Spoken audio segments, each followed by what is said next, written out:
अस्सलामु अलैकुम वरहमतुल्लाहि वबरकातुहू। रब्बि इश्रह ली सदरी व यस्सिर ली अमरी वहलुल उक़दतम मिन लिसानी यफ़क़हू क़ौली।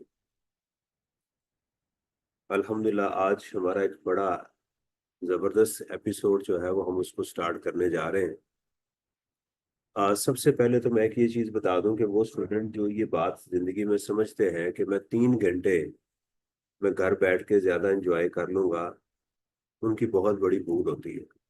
ये नहीं कह रहा कि मोटिवेट कर रहा हूँ, लेकिन 3 घंटे बैठ के मुसलसल पढ़ना और एक टीचर से सीखना जो है ये एक बड़ा मुश्किल काम होता है। ये बात पहले ज़हन में रखें। आज का जो हमारा कैफ 2 का जो रिवीजन सेशन है, इसमें आपने एक काम करना है कि मेरे साथ साथ कैलकुलेशन करनी है। यानी आपकी फाइनल आपको समझ आ रही हो, जहां पर आपको ना समझ आए आपने मेरे से डिस्कस करना है कि सर मुझे यहाँ पर जो है वो प्रॉब्लम वो आ रही है। एक चीज मेरे साथ एग्जाम को करते हुए आपने एक चीज जहन में रखनी है कि घबराना नहीं है सबसे पहले। क्योंकि पहले मेरा प्रोग्राम था कि मैं चीज़ों को पहले रिवाइज करवाऊं, लेकिन फिर जो है वो मुझे कुछ दोस्तों ने बताया कि सर रिवीजन हमारी हो चुकी हुई है, हमने अपनी किताब को एक दो दफ़ा रिवाइज कर लिया हुआ है। इट इज़ बेटर कि हम जो है वो क्या करें, उसकी प्रैक्टिस करें, ताकि हमें एग्जाम का जो मॉडल है वो आज पता चल जाए, वो गलतियां जो हमने एग्जाम में करनी है वो आज पता वो चल जाए। अच्छा, मुझे तो पढ़ाते हुए को 15-20 साल हो गए हैं, मुझे तो चीज़ें वो याद होंगी, लेकिन अब हम जब प्रैक्टिस में जाएंगे फुल फ्लेज क्वेश्चन के अंदर तो क्या होगा कि आपकी स्विचिंग हो रही होगी और आप उतनी तेजी के साथ नहीं मूव कर रहे होंगे। वो चीज आपके जहन में होगी लाजमी, ऐसा नहीं होगा कि नहीं होगी, वो होगी, लेकिन जितना क्विकली मैं शायद मूव करूं आप ना मूव कर सकते हैं। राइट, उसका फिर मैं क्या करूंगा कि मैं आपको उसके साथ साथ रिवीजन करवाता जाऊंगा। जो जो काम करेंगे साथ साथ क्या करेंगे उसकी मैं रिवाइज करवाता जाऊंगा। आप कहेंगे हाँ सर आपने ये बात बताई थी, आपने ये बात बताई थी। इससे क्या होगा, एक तो रिवीजन स्टार्ट हो जाएगी, दूसरा हमें जो एग्जाम के अंदर हमें जो चीजें मिलने वाली हैं वो हमें पता चल जाएंगी। राइट, और आपको अपनी गलती का अंदाजा होगा और आपको आज ही पता चल जाएगा कि मैं कहाँ लैग कर रहा हूँ, वेयर आई एम लैकिंग। ये बात भी आपको क्या होगी, क्लियर हो जाएगी। इस बात को भी जरा आपने जहन में रखना है। ये बात समझ आ रही कि नहीं? तो इसलिए बड़ी तसल्ली तहम्मुल के साथ आपने चीज देखना है, किस तरह से वो चीजें रिवाइज हो रही हैं, किस तरह से वो चीजें चल रही हैं एग्जाम के अंदर, मैंने उसको कैसे लेकर चलना है, वो सारी चीजें आपने क्या करनी है, उसको जहन में लेकर आपने उसको फॉलो करना है। राइट। अच्छा, हम स्टार्ट इस तरह से करेंगे कि सबसे पहले मैं आपको मुकम्मल टेम्पलेट बता दूंगा कि पूरे पहले इनकम टैक्स को फोकस करेंगे, फिर हम सेल्स टैक्स को फोकस करेंगे, साथ एथिक्स भी हमारे पास वो आते जाएंगे। मैंने आपको एक बात जो है वो जो कही है वो ये है कि शिफ्टिंग हो रही होगी। पहला एक क्वेश्चन करेंगे, क्वेश्चन नंबर 2 पे जाएंगे तो नया एरिया शुरू हो जाएगा। तो इसमें वो सीक्वेंस आपको जो है वो नजर नहीं आ रही होगी। तो सबसे पहले आपने जो है वो मॉडल को सीखना है। अच्छा, इसका तरीकेकार मैं आपको बता दूं। आसान जो इसका तरीकेकार है, एग्जाम के अंदर आपको बाज़ औक़ात 25% जो मटेरियल मिल रहा होता है, जो इंफॉर्मेशन होती है वो इररेलेवेंट होती है, उसका टैक्स के साथ कोई लेना देना नहीं होता, और बाज़ औक़ात उसका टैक्स के साथ जो है वो इम्पैक्ट आ रहा होता है। मिसाल के तौर के ऊपर आपको सिर्फ ये बताया जा रहा है कि एक शख्स पैदल चल रहा है, वो घर से निकल के जो है ना वो फैक्ट्री पहुंच गया, इसका टैक्स का कोई इम्पैक्ट, खाना खाना इसका टैक्स का इम्पैक्ट नहीं है। लेकिन अगर आप इस चीज को थोड़ा सा फोकस करें, इस चीज को अगर आप देखें कि आपसे ये कहा जाए कि गाड़ी परचेज की गई है, तो आपने ये सोचना है कि इस गाड़ी के परचेज करने का सिर्फ इस लाइन का, ठीक है, a car worth ₹7.2 million purchased, इतनी बात लिखी हो, इसका टैक्स इम्पैक्ट क्या है, तो आप कहेंगे कि ये बात मुकम्मल नहीं है, क्योंकि इसकी डिफरेंट डायमेंशंस है। अगर तो ये गाड़ी पर्सनल बाय की गई है तो इसका कोई इम्पैक्ट नहीं है, और अगर ये गाड़ी कारोबार ने बिजनेस ने बाय की है तो मुझे इस पर डिप्रिसिएशन लेनी है। समझ आ रही है ना? अब आपको कहा जा रहा है कि एसेट बेचा है, सिर्फ ये कह दिया जाए car sold for piece 10 million, ये बता दिया जाए सिर्फ, तो आपसे पूछा जाए बताओ इसका टैक्स इम्पैक्ट क्या होगा, आप कहेंगे नहीं, मुझे इसका रेफरेंस बताओ। अगर तो ये मेरी पर्सनल कार थी तो इस पे तो कोई टैक्स नहीं है, ये कैपिटल रिसीट है मेरी। अगर ये कारोबार की थी तो फिर मुझे इसकी मजीद इंफॉर्मेशन चाहिए कि इसकी टैक्स रिटर्न ऑन वैल्यू क्या है, तो उसकी डायमेंशन को देखना। अच्छा, मुझे कहा जाए जी मुझे कोई चीज गिफ्ट मिली है, आपके यहाँ दो सवाल होने चाहिए, गिफ्ट किस शक्ल में है और कहाँ से मिली, क्योंकि गिफ्ट का इम्पैक्ट इन जगहों पर आएगा। अगर गिफ्ट आपको कैश में मिला है तो फिर आप पूछेंगे किससे मिला है। गिफ्ट आपको एम्प्लॉयर से मिला है तो आप कहेंगे ये सैलरी में चला जाएगा। आपको गिफ्ट जो है वो मिला है टेनेंट से मिला है, ये इनकम फ्रॉम प्रॉपर्टी में चला जाएगा। समझ आ रही ना। गिफ्ट आपको रिलेटिव से मिला है या फ्रेंड से मिला है, ये इनकम फ्रॉम अदर सोर्स में चला जाएगा। आपको कहा जाता है गिफ्ट आपको चेक में मिला हुआ है, क्रॉस बैंकिंग इंस्ट्रूमेंट्स के थ्रू मिला हुआ है, ट्रांसफर हुआ हुआ है, फिर अगेन आप पूछेंगे किससे मिला है। अगर रिलेटिव से मिला तो आप कहेंगे ये ठीक है, इसका इस पे विरासत में मिला है। बात समझ आ रही। तो जब कोई लाइन को हमने पढ़ना है ना, क्योंकि अब हम ब्रॉडर एस्पेक्ट में जाके इसको देखने लगे हैं, अब हम इसको जो है वो माइनर में नहीं जा रहे, हम इसको एक ब्रॉडर एस्पेक्ट में जाके देखने लगे हैं, उस चीज को आपने देखना है। अच्छा, ये चीजें मैं जब काम करूंगा ना तो आपके जहन में पॉपअप होंगी, ये बात जहन में रखिएगा। ये पॉपअप हो रही होगी कि हाँ अच्छा ये चीज हुई है, हाँ सर ने जो बात की हाँ ये वो थी। ये ऐसा नहीं है कि आपके दिमाग में नहीं आएगी, मैं बार बार कह रहा हूं कि आपने इस बात से इस पे परेशान नहीं होना कि यार ये तो मेरे जहन में आई नहीं तो एग्जाम में कैसे आएगी, ये एग्जाम में आएगी आपके जहन पे। आप इंसान जब किसी चीज को सीखता है ना तो उसके दिमाग में वो चीज क्या होती है, आहिस्ता आहिस्ता बैठ जाती है, उसके दिमाग के अंदर जो चीज है ना वो सरायत कर जाती है, उसको अंदाजा नहीं हो रहा होता। इसकी मैं मिसाल आपको देता हूँ। ये तमहीद में इसलिए बांध रहा हूँ क्योंकि जब मैंने पेपर को टच करना है, जो पेपर मैं शुरू में ले रहा हूँ ये एक बम्बू किस्म का पेपर है, जो जो है वो उससे बाकी पेपर इससे आसान है, लेकिन जो मैं पेपर उठाने लगा हूँ वो सबसे ज्यादा, वो इसलिए है कि हमें इंटेंसिटी का पता चल जाए कि ये भी एग्जाम में हो सकता है, तो किस हद तक मेरी उसकी प्रेपरेशन है। समझ आ रही है ना। तो इसलिए मैं आपको पहले बता रहा हूँ कि थोड़ा सा तहम्मुल के साथ गाड़ी में सफर करना है, धचके भी लग सकते हैं, थोड़े से जो है ना वो खड्डे भी आ सकते हैं इसके अंदर, अंडरस्टैंड। तो इसलिए बड़ी सुकून के साथ आप जब एग्जाम में जाते हो, जो पेपर आपने पास किए हुए हैं, आपने कभी नोट किया कि आपको ऐसे लगता है कि मुझे पेपर नहीं आ रहा, मैं सब कुछ भूल गया हूँ, जिसमें पास हुए हुए हैं। लेकिन जब आप एग्जाम में बैठे और आपने 5-10 मिनट के बाद पेपर शुरू कर दिया, फिर आप गुम हो गए, फिर आपके दरीचे खुलने शुरू हो गए, फिर आहिस्ता आहिस्ता आप उसके अंदर जो है ना वो इन्वॉल्व हो गए और आप पूरा पेपर कर आए। ऐसा होता नहीं होता। ये वो एक प्रेशर होता है जो इंसान के जहन में, सबके जहन में आ रहा होता है। इसलिए मैं आपको कह रहा हूँ कि इसलिए इस बात से आपने परेशान नहीं होना। अच्छा जी, सबसे पहले तो स्क्रीन अगर आपके साथ शेयर ना हो तो मुझे प्लीज बता दीजिएगा।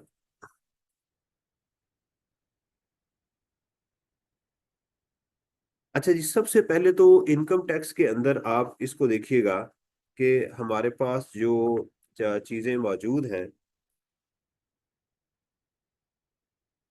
उसमें सबसे पहले है हमारा प्रोफाइल, जिसको चैप्टर नंबर 1 के अंदर हमने डिस्कस किया था। इसके अंदर हमने क्या चीजें डिस्कस की थी, number 1 personal status, residential status और टैक्स ईयर और स्कोप ऑफ इनकम। इसके अंदर सबसे इंपॉर्टेंट था आपका स्कोप ऑफ इनकम, ये पहला चीज थी। दूसरा जो हमारा इसके अंदर मौजूद था वो था इनकम। हमारे जो मॉड्यूल हैं आपने जहन में रखना है कि आपने न्यूमेरिकल कोई भी सॉल्व करते हुए इनकम टैक्स में पहले उसका प्रोफाइल, फिर टोटल इनकम, फिर टैक्सेबल इनकम, राइट, यहां तक आपने पहुंचना है। राइट, उसके अंदर क्या करते हैं हम, सबसे पहले हम क्वेश्चन में सैलरी ढूंढते हैं, उसकी कैलकुलेशन करते हैं। इनकम फ्रॉम प्रॉपर्टी जो हमारी जो है वो रेंटल इनकम आ रही होती है उसको हम लेके चलते हैं, फोरफिट डिपॉजिट, वो दोनों चीजें, चार्जेबल रेंट, एडवांस रेंट, तीन चीजें इसमें आती है। बिजनेस की नॉर्मली आपको वो कैलकुलेशन करवाता है डिफरेंट तरीकों से, प्रॉफिट एंड लॉस अकाउंट देगा और उस प्रॉफिट को आपने टैक्सेबल इनकम में कन्वर्ट करना होगा। कैपिटल गेन में डिस्पोजल आ रही होती है, अगर डिस्पोजल नहीं हो रही तो वो कैपिटल गेन नहीं हो सकता। डिस्पोजल जब भी एग्जाम में हो कि उसने एसेट बेचा है, तो आपका रुझान जो होना चाहिए या बिजनेस की तरफ या कैपिटल गेन की तरफ, या वो एग्जाम्प्ट होगा। जब भी कोई एसेट बिकेगा तो आपका तवज्जो फौरन इधर आनी चाहिए। अगर वो बिजनेस का एसेट बिक रहा है तो आपके जहन में आएगा यार मुझे टैक्स रिटर्न ऑन वैल्यू चाहिए। अगर आप कैपिटल गेन कैलकुलेट करने जा रहे हैं तो आप क्या करेंगे, सेल प्राइस में से कॉस्ट माइनस करने जाएंगे। ये बात आपने जहन में रखनी। यानी देखिए, मैं एक चीज आपको बता दूं, एक अच्छी चीज ये है कि एग्जाम में हमसे सिर्फ वो 50% एक्यूरेसी मांगता है। एग्जाम के अंदर हमसे सिर्फ 50% वो कहता है कि जी आपकी एक्यूरेसी होनी चाहिए, मुझे सिर्फ इससे गर्ज है। तो इसलिए इस बात से परेशान नहीं होना कि यार मेरी गलती होगी, गलती हो जाती है। मैं आपको सोल्यूशन में दिखाऊंगा कितनी गलतियां आपको मिल जाएंगी, राइट। और ये सोल्यूशन।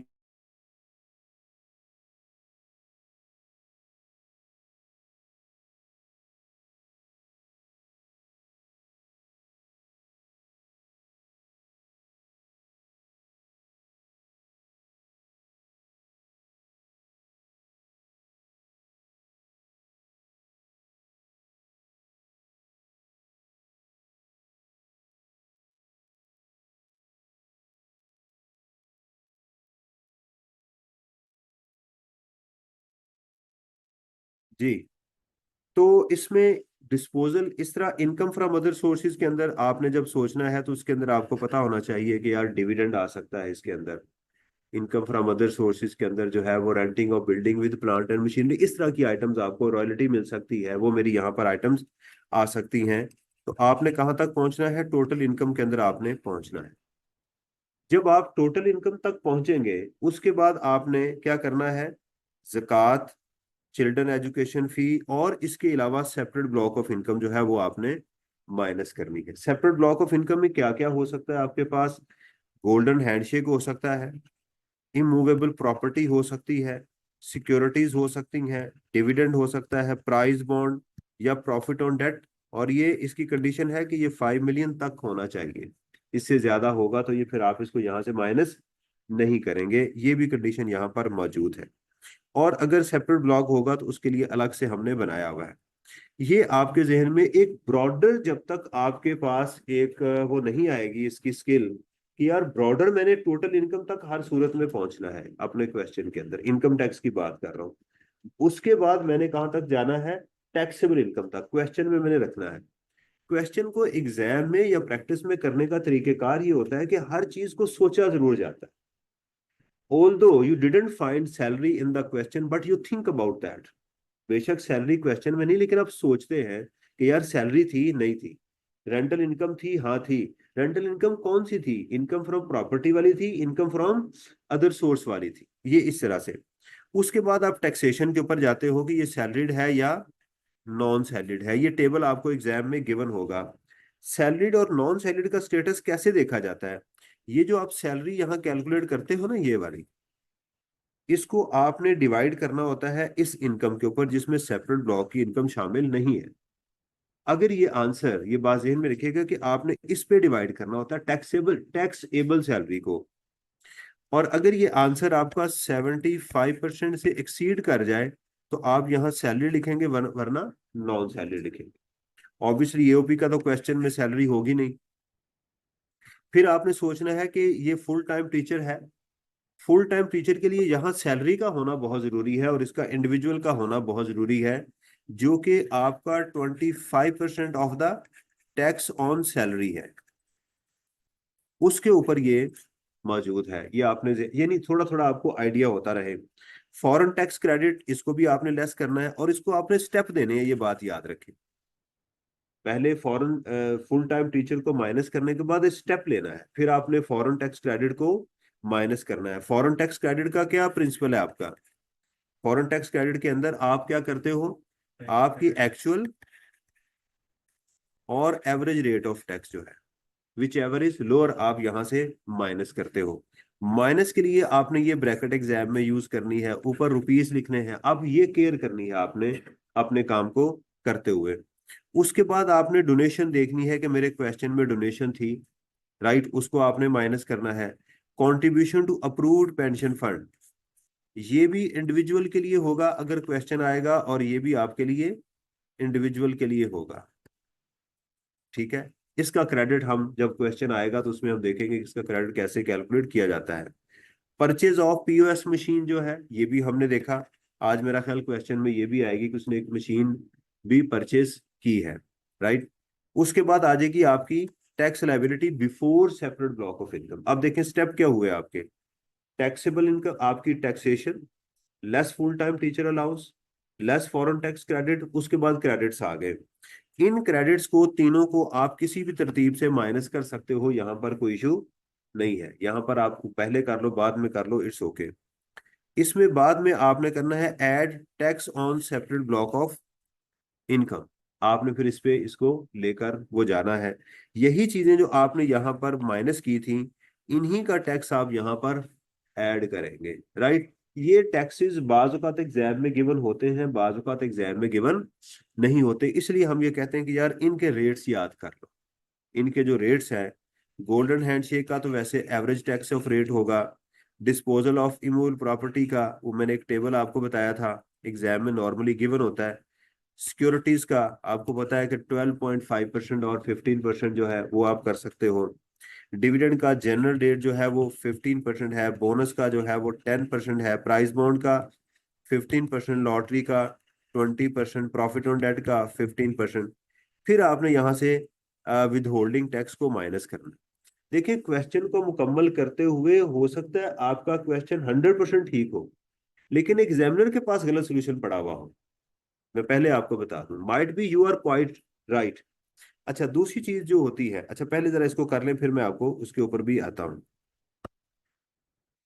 अच्छा ये क्वेश्चन आपका जो है वो एओपी का भी हो सकता है, ये भी टेम्पलेट आपके लिए बनाया हुआ है मैंने, राइट। जब ये एओपी का क्वेश्चन होगा तो फिर कैसे करेंगे।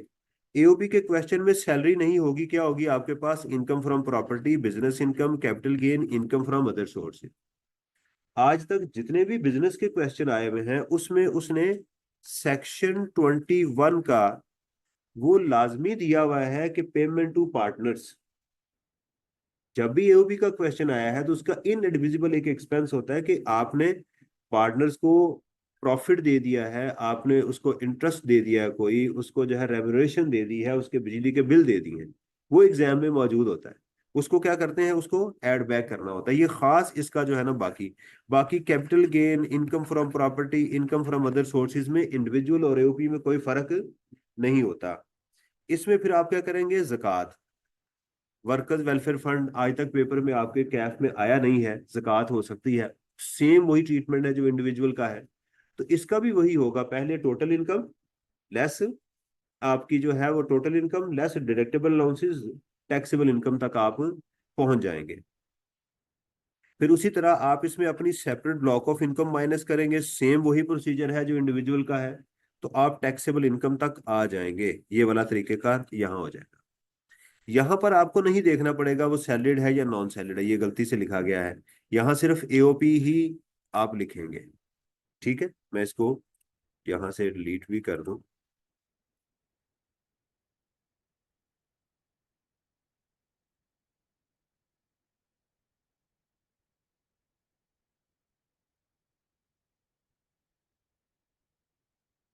ठीक है, तो ये हमारे पास क्या होगा कि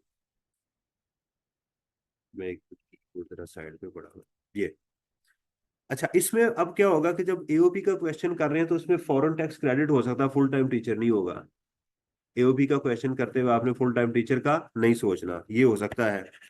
डोनेशन उसके बाद आ सकती है आपके पास, अप्रूव्ड चैरिटेबल इंस्टीट्यूशन और परचेज ऑफ मशीन। तो ये क्वेश्चन नॉर्मली इसमें देखें आइटम्स कम होती जा रही। एक स्टूडेंट ने एओपी का लास्ट अटेम्प्ट में क्वेश्चन आया छोड़ के वो स्टूडेंट आ गई, उन्होंने मुझे बताया कि सर मैं डर गई कि ये तो एओपी का पार्टनरशिप का क्वेश्चन आ गया। मैं कहा बेटा ये तो उससे आसान था। इंडिविजुअल में तो आइटम ज्यादा होती हैं, एओपी के अंदर तो आइटम्स कम होती हैं। ये तो ज्यादा बेहतर आसान था क्वेश्चन। तो यानी हमें इस बात से नहीं कि मेरे पास जो है वो इंडिविजुअल का क्वेश्चन है या एओपी का क्वेश्चन है। उसी तरह आप देखिएगा कि टैक्स लायबिलिटी में add tax on separate block of income जो है सेम वही है, इसमें कोई और फर्क। तीसरा जो पैटर्न ये होता है कि एओपी के साथ वो क्या करता है, कि इंडिविजुअल को लाजमी देता है एग्जाम।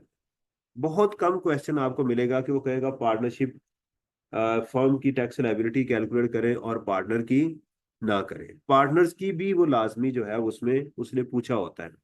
फर्क क्या होगा, आपका सारा क्वेश्चन सेम होगा इंडिविजुअल का, जब इंडिविजुअल की करेंगे। यहां पर आपने एक काम करना होता है कि शेयर फ्रॉम एओपी आपने ऐड करना होता है। जब टैक्सेबल इनकम तक आप पहुंच जाएंगे तो उसमें आके क्या करेंगे, add share from AOP. Understand? Share from AOP करेंगे तो एक चेंज यहां आएगी कि आप जो पहले टैक्स कैलकुलेट करेंगे उसका आप क्या करेंगे, एवरेज टैक्स लेकर चलेंगे कि टैक्स ऑन एओपी, यानी ये जो आपकी इनकम आ रही है ना, इसका जो टैक्स है असल में वो आपका टैक्स नहीं है। ये जो इस अमाउंट पे जो आप टैक्स कैलकुलेट करेंगे इसको कहेंगे tax including share from AOP. Tax including share from. देखिए अभी चूंकि मैं रिवीजन मोड में आया हूं तो मेरा मोड थोड़ा सा चेंज हुआ है, मल्टीपल चीजें मैं साइमल्टेनियसली डिस्कस कर रहा हूँ। ये आपके दिमाग में स्ट्राइक करेंगी, आपको होगा कि हाँ यार, मैंने कहा कि हो सकता है कि आप मेरी पेज को फिलहाल ना देख रहे हो, लेकिन जैसे ही मैं क्वेश्चन में आऊंगा तो ये चीजें आपकी सेट होना शुरू हो जाएगी। ये इसके ऊपर आपने टैक्स कैलकुलेट करना है। तो अच्छा, एक हमारे पास ये येलो वाली अमाउंट है कि ये वाली है। तो क्या करेंगे कि आप लिखेंगे टैक्स इंक्लूडिंग एओपी, ये वाला जिसके ऊपर, और ये वाली इनकम भी आप लिखेंगे taxable income including share from AOP. इसको आप इस अमाउंट से मल्टीप्लाई कर देंगे टैक्सेबल इनकम के साथ। राइट? इसको आप इस टैक्सेबल इनकम पे कैलकुलेट करेंगे तो ये आपका टैक्स आएगा। जी आजे आजे आजे। अंडरस्टैंड? ये दो स्टेप आ रहे हैं एडिशनल, इसके अलावा कोई और चीज नहीं आनी। दोबारा सुन लीजिएगा, अगर किसी ऐसे इंडिविजुअल की आप इनकम कैलकुलेट कर रहे हो। जी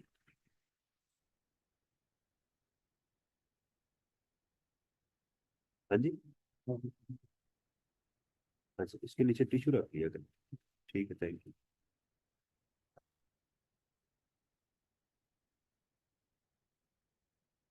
मैं भी थोड़ा सा, मैं कि चाय पी के थोड़ा सा ना फिर जरा बोर्ड में आता हूँ।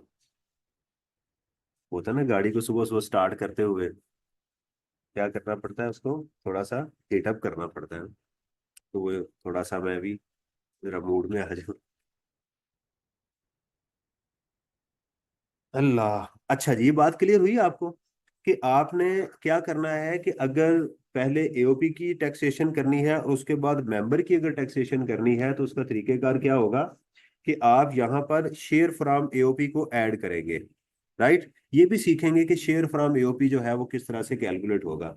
इंशाल्लाह आप इन 8-10 दिनों के अंदर आप इतने कॉन्फिडेंट हो जाएंगे, आई होप सो, इंशाल्लाह अल्लाह के घर में मुझे बड़ी उम्मीद है कि मैंने ये अपनी जिंदगी में बहुत देर के बाद ये दोबारा काम शुरू किया है। देर वॉज अ टाइम कि मेरे इस काम के ऊपर जो है वो बहुत सारे स्टूडेंट आते थे और सिर्फ कहते थे कि सर हम आपका ये एग्जाम फोल्डर लेके हम पास हो गए। यानी बहुत उनको इससे बेनिफिट होता था। सम हो मैं इससे थोड़ा सा पीछे हो गया, अब मुझे एहसास हुआ कि नहीं, अब जरूरत है। तो आप देखेंगे कि इंशाल्लाह इन 4-5 दिनों में या 8 दिनों में जितने भी हम टाइम इसके ऊपर स्पेंड कर रहे हैं, आपकी कितनी जो है वो ग्रूमिंग होती है, not only in taxation rather than बाकी सब्जेक्ट के अंदर आपको चीज को देखने का कितना अंदाज जो है वो पता चलेगा। और मेरा ख्याल पहली दफा फुल फ्लेज क्वेश्चन को प्रॉप कर रहे होंगे, फुल फ्लेज पेपर को आप जो है ना प्रॉप कर रहे होंगे कि यार एक पूरे एग्जाम को कैसे देखा जाता है। माइट भी। तो ये इसके अंदर एक चीज जो है ना वो आपके पास आ जाएगी कि शेयर फ्रॉम। तो जब किसी मेंबर की टैक्सेशन करनी होगी तो उसमें जो चीज आपको नजर आ रही होगी क्या होगी कि हमने सिर्फ शेयर फ्रॉम एओपी की बॉटम लाइन पे ऐड होगा। ये टेम्पलेट मेरा ख्याल है आपके साथ शेयर कर दिया गया होगा, नहीं होगा तो आपके साथ कर दिया जाएगा। अंडरस्टैंड? ये इकबाल को मैंने कहा था कि आपके साथ शेयर कर दे। तो इसके अंदर तीन है, इंडिविजुअल का, और individual with share from AOP, और एओपी का। अंडरस्टैंड? ये चीजें हमारी यहाँ पर मौजूद थी। अच्छा, अभी देखिएगा कि आपके सामने ये एक पेपर मौजूद है। इसका पहले फ्रंट देखें कि आपको इससे क्या क्या इंफॉर्मेशन मिल रही है which is important for you. क्योंकि अभी पहला एग्जाम आपका ये होगा जिसमें आप लिखेंगे ऐसे ही, आई एम राइट? तो इसको भी हमने सीखना है। कि ये क्या चीज है। सबसे पहले certificate in accounting and finance, ये पढ़ने की तो जरूरत नहीं है, लेकिन उसके नीचे जो है ना वो लिखा हुआ है 3 hours 100 marks additional reading time 15 minutes. ये आपको उसमें पीआरसी में मिलता है, ये नहीं मिलता।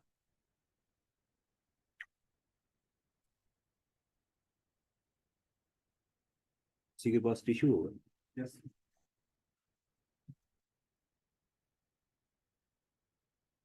एक, बस एक टिश्यू दे दो। नहीं, इससे कुछ पढ़ाना नहीं है मैंने। थैंक यू वेरी मच, बहुत शुक्रिया।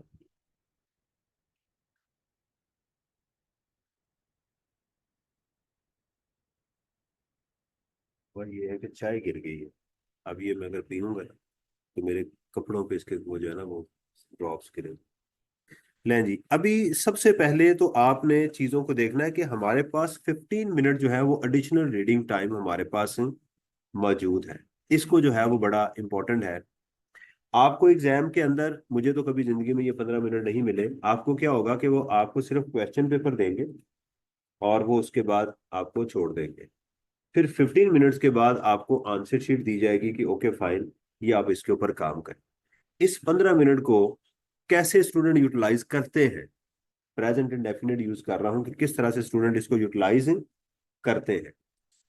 मेजोरिटी स्टूडेंट की ये है वो सारा पेपर पढ़ मारते हैं एकदम 15 मिनट के अंदर।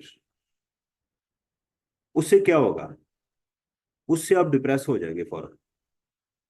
बड़ा अच्छा खासा बंदा जब पूरा पेपर पढ़ लेगा ना, तो 15 मिनट्स के अंदर इंशाल्लाह ताला अज़्ज़ो जल उसको क्या होगा, उसको ऐसे लगेगा मुझे पेपर नहीं आता। पहली चीज तो ये आपको समझ आएगी।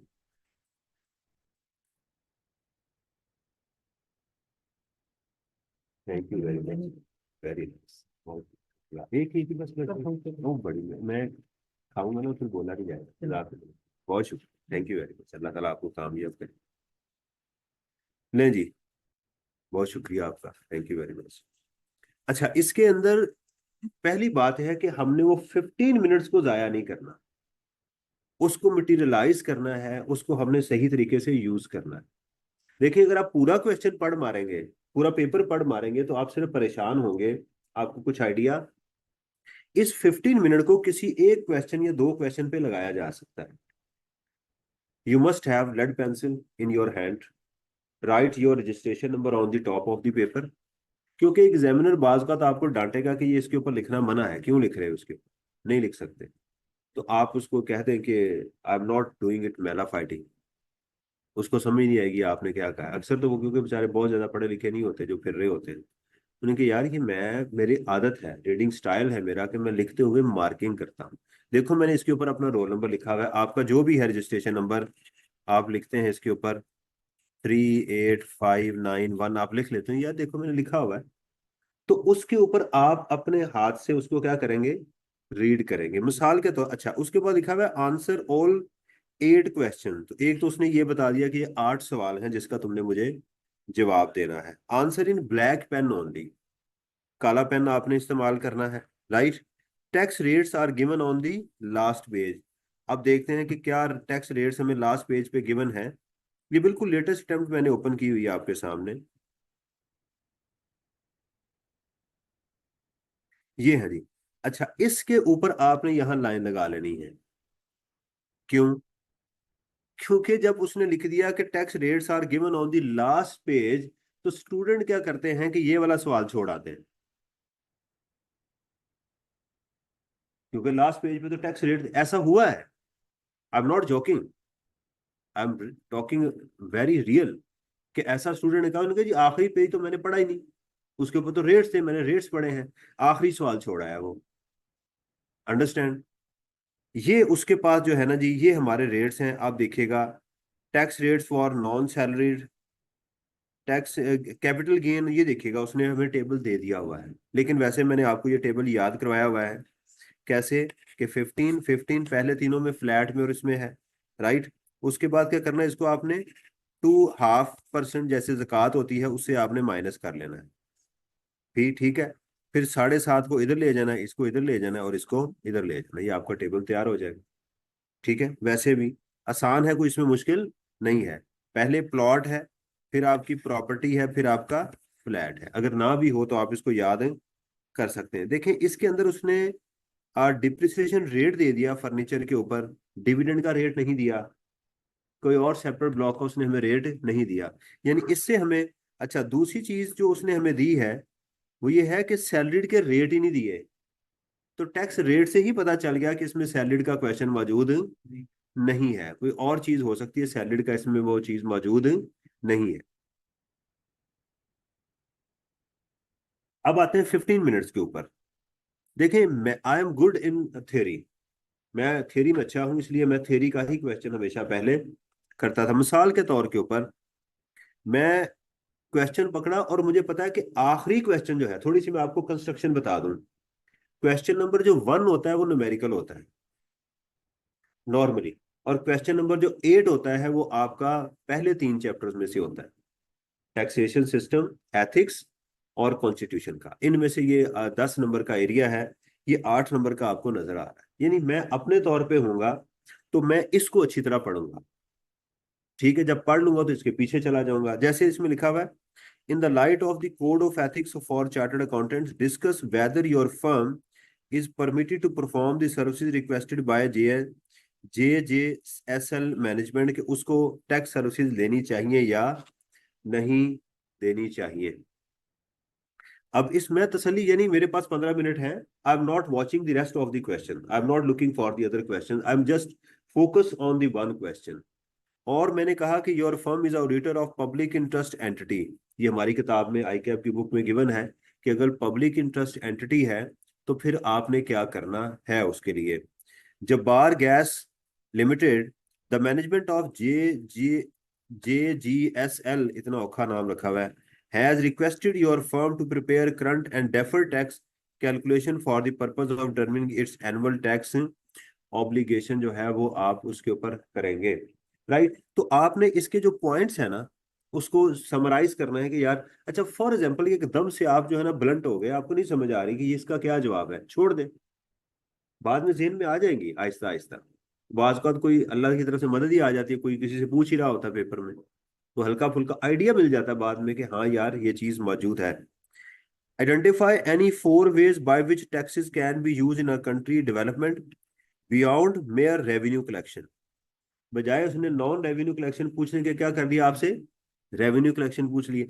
आपको ही आते हैं 4 non revenue objectives of non revenue collection, तो आपने उनको क्या किया, यहाँ पर आपने छोटे छोटे हिंट्स में लिख लिया, फोकस किया और उसको यहाँ पर आपने लिख लिया कि यार ये 4 पॉइंट्स हैं जो जहां पर लिखने हैं। 5, 4 की बजाय 5 भी लिख सकते हैं, राइट। तो आपने वो नोटिस कर लिए, कुछ पॉइंट आपने यहाँ पर, हो सकता है कि आप कहें कि यार अभी मुझे समझ नहीं आ रही, इसको बाद में कर लूँ, आप स्विच कर गए। अच्छा 7वां क्वेश्चन नॉर्मली किसका होता है, सेल्स टैक्स का। लेकिन अगर आप समझते हैं कि यार I am good in sales tax, I am good in numerical, मैं न्यूमेरिकल में अच्छा हूं, तो भाई आप अपने 15 मिनट इस क्वेश्चन के ऊपर लगाओ, इसको अच्छी तरह पढ़ो। राइट, जैसे कि बस फॉर एग्जांपल आप देखते हो टैक्सेबल सप्लाईज, ये है जी, following information has been extracted from the record of this. 3 बंदे आपको नजर आ गए, A, B और C। तसल्ली के साथ इसको पढ़ो आपने, ये आपकी इनपुट्स गिवन है, ये आपकी आउटपुट गिवन है, इसको देखो और इसको रीड करना शुरू करो। अब आपने पहले मिस्टर ए को फोकस करना, बी को नहीं देखना। जब बी को देखना फिर सी को नहीं देखना। आप ए की तरफ देख रहे हो जी, taxable supply from registered person, ठीक है। Machinery from registered person fix asset है। Exam supplies from registered person, इसको नहीं लेना। अब पढ़ते जा रहे, मिसाल दे रहा हूँ ना, रीडिंग्स 15 मिनट की पहले मैं आपको प्रैक्टिस करवा रहा हूँ कि 15 मिनट्स आपने कैसे स्पेंड करने हैं, राइट। उसके बाद कहता है जी, taxable supplies to registered person, taxable supplies to unregistered person, further tax का सोचेंगे इसके ऊपर, ठीक है। बाकी कुछ भी नहीं है। इनपुट टैक्स ब्रॉड फॉरवर्ड कहां पर लेकर जाएंगे, क्वेश्चन में लेकर जाएंगे, ठीक है। और रुपीज मिलियन में होंगे, ये देखें ऊपर, अगर 3 चल रहा है तो ऊपर कहां पर चल रहे हैं, मिलियंस में चल रहे हैं, राइट। इसका उसने एक नोट 1 दिया है, वो आपको पढ़ना पड़ेगा। These supplies are net of trade discount and cash discount of 2 million and 1 million respectively. तो आपने तसल्ली से सोचा यार डिस्काउंट का सर ने क्या बताया हुआ है, राइट। और इस मिस्टर ए को आपने सॉल्व करना, अब देखिए, अब इसको तो सॉल्व नहीं कर सकते, लेकिन आप एक पैरामीटर बनाएंगे कि यार इसके अंदर जो है ना वो परचेज के अंदर डिस्काउंट गिवन है, कैश डिस्काउंट भी गिवन है, और ट्रेड डिस्काउंट भी नेट है, उसमें ट्रेड डिस्काउंट तो होना चाहिए माइनस, और कैश डिस्काउंट इसमें नहीं होना चाहिए। तो आप कहेंगे अच्छा यार 10 के अंदर मैंने 1 भी ऐड करना है, ये आप मार्किंग कर रहे हैं पेन के साथ या पेंसिल के साथ, पेपर के ऊपर ही। क्योंकि आपका सेल्स टैक्स का एक मॉडल है कि यार मैंने पहले क्वेश्चन में जो है वो क्रेडिट्स फाइंड करने हैं, इनपुट कैलकुलेट करना है। आपने कहा मेरे पास ये इनपुट है, मशीनरी का मैंने अलग करना है, इसको नहीं लेना। तो आपके पास दो इनपुट आ गए, ठीक है। उसके बाद आपके पास सेल्स कौन सी है, एक ही सेल है, तो इसमें अपॉर्चनमेंट होगी नहीं। आपने सोच लिया इसमें अपॉर्चनमेंट भी नहीं होनी। इन दोनों को आपने क्या करना है, इकट्ठा करना है, इसके ऊपर फर्दर टैक्स लेना है। फर्दर टैक्स की कोई एक्सेप्शन मौजूद, तो हो सकता है मिस्टर ए को पढ़ते पढ़ते आपको 5 मिनट लग जाए। 5 मिनट, अभी मुझे नहीं 5 मिनट लगे, आपको हो सकता है 5 मिनट लग जाए। मिस्टर बी को पढ़ते हुए 5 मिनट लग जाए, मिस्टर सी को पढ़ते हुए 5 मिनट लग जाए। तो आपने कितने मार्क्स का क्वेश्चन जो है ना वो देख लिया, 16 मार्क्स का पढ़ लिया आपने 15 मिनट के अंदर। अच्छा आप देखिएगा जरा, मेरी तवज्जो कीजिएगा, हमारे पास एक नंबर के लिए 1.8 मिनट होते हैं। ये 100 नंबर का क्वेश्चन है ना, तो हमारे पास टाइम कितना होता है, 180 मिनट। यानी एक नंबर के लिए हमारे पास एक 1.8 मिनट होते हैं, राइट। ये जो आपने 15 मिनट लगा दिए हैं इस क्वेश्चन के ऊपर, 15 मिनट्स जो लगा दिए हैं। अच्छा अब देखिएगा 16 को जरा आप 1.8 के साथ मल्टीप्लाई करें, कितना टाइम आता है,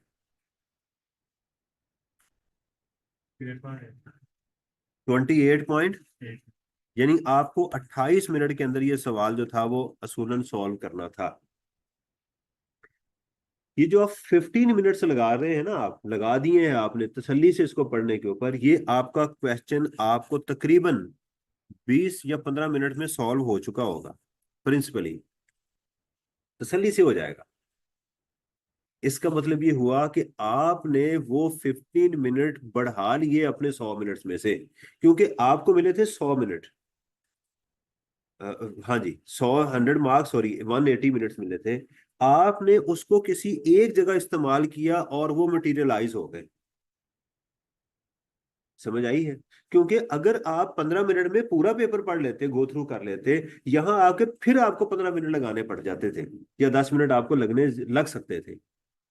उससे क्या होता, डिप्रेशन क्रिएट हो जाती, टाइम आपका जाया होता।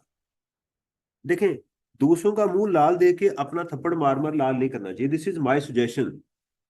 आज मेरी मेरी सुजेशंस हैं। आज मैं आपको सिर्फ सुजेशन दे रहा हूं, आपका दोस्त हूं। आज I am not your mentor. आज मेरी सुजेशन चल रही है, उसको जहन में रखना है। बाद में जो पछताना है आके, अभी हमारे पास अल्हम्दुलिल्लाह पूरा टाइम है, हम बड़ा कुछ कर सकते हैं। क्लियर होगी बात। अच्छा जी, बाद में ये ना हो कि आप कहते फिरे कि मुझे क्यों निकाला। लेकिन मैं ऐसे क्वेश्चन को नहीं करूंगा, क्योंकि मेरा काम तो अभी रिवीजन करवाना है, प्रैक्टिस को जो है वो सॉल्व करवाना है। इसलिए मैं क्या करूंगा कि मैं आपको फ्लो में 1 बाय 1 क्वेश्चन करवाऊंगा। एक स्टूडेंट के दरमियान ये भी मिथ होती है कि सर, कुछ कुछ लोग कहते हैं क्वेश्चन को तरतीब से ही करना चाहिए, भाई कहीं उसने कहा है तरतीब से करें। इवन दो कि मैं आपको ये भी बता दूं कि मैं क्वेश्चन कैसे करता था, कि मैंने क्वेश्चन फॉर एग्जांपल, मैं आपको इसकी एग्जांपल देता हूं।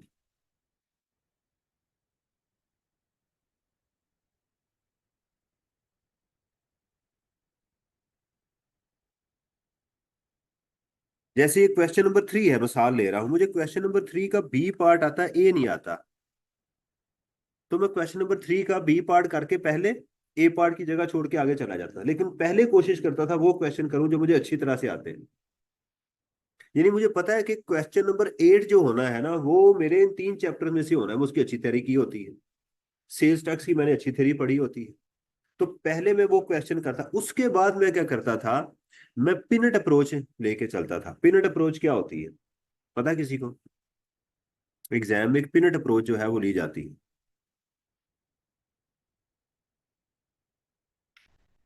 मैं आपको पिनट दिखाता हूँ ताकि आपको अंदाजा हो। ये पिनट तो बड़ी अच्छी आपको नजर आ रही है ना, राइट।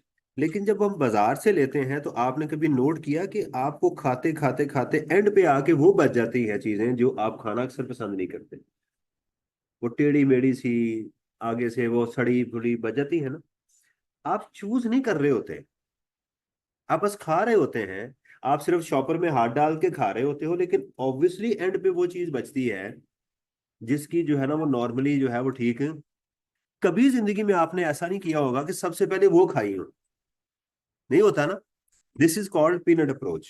पीनट अप्रोच क्या है कि एग्जाम के अंदर जब आप क्वेश्चन को चूज करते हैं मेरा बेटा।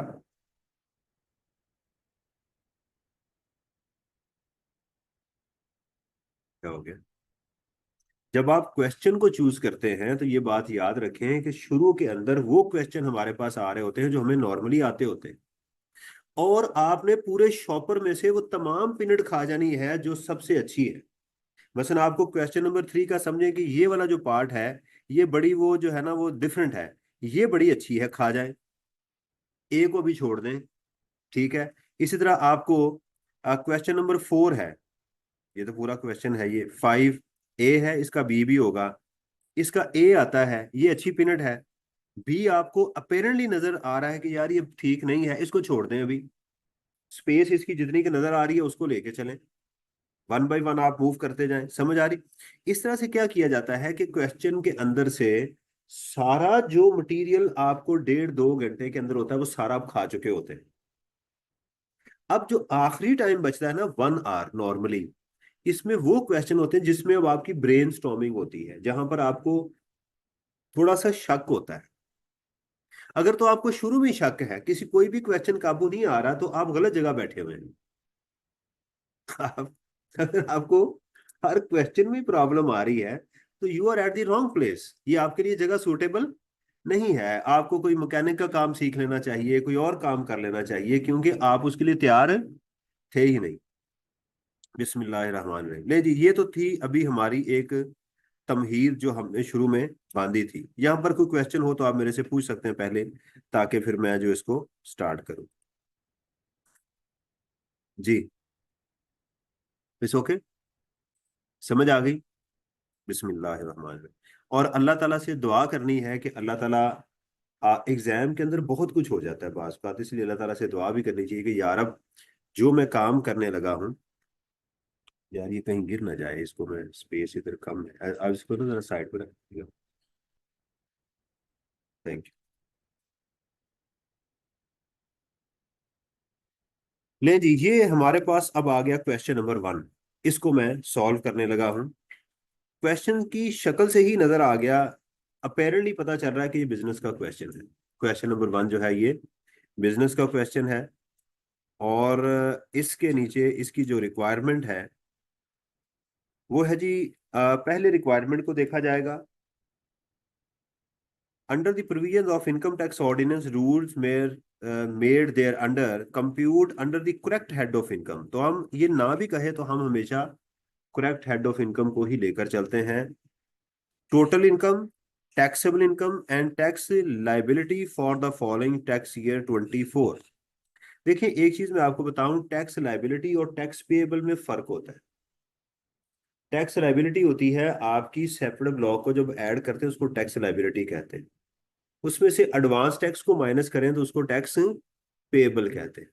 लेकिन एग्जामिनर के सोल्यूशन में मैंने देखा है कि ये क्या करता है कि जो टैक्स लाइबिलिटी होती है ना, जो टैक्स पेएबल होता है उसको टैक्स लाइबिलिटी कह रहा होता है, विच इज रॉन्ग। लेकिन सोल्यूशन में वो क्या करता है, टैक्स पेएबल तक पहुंचा हुआ होता है।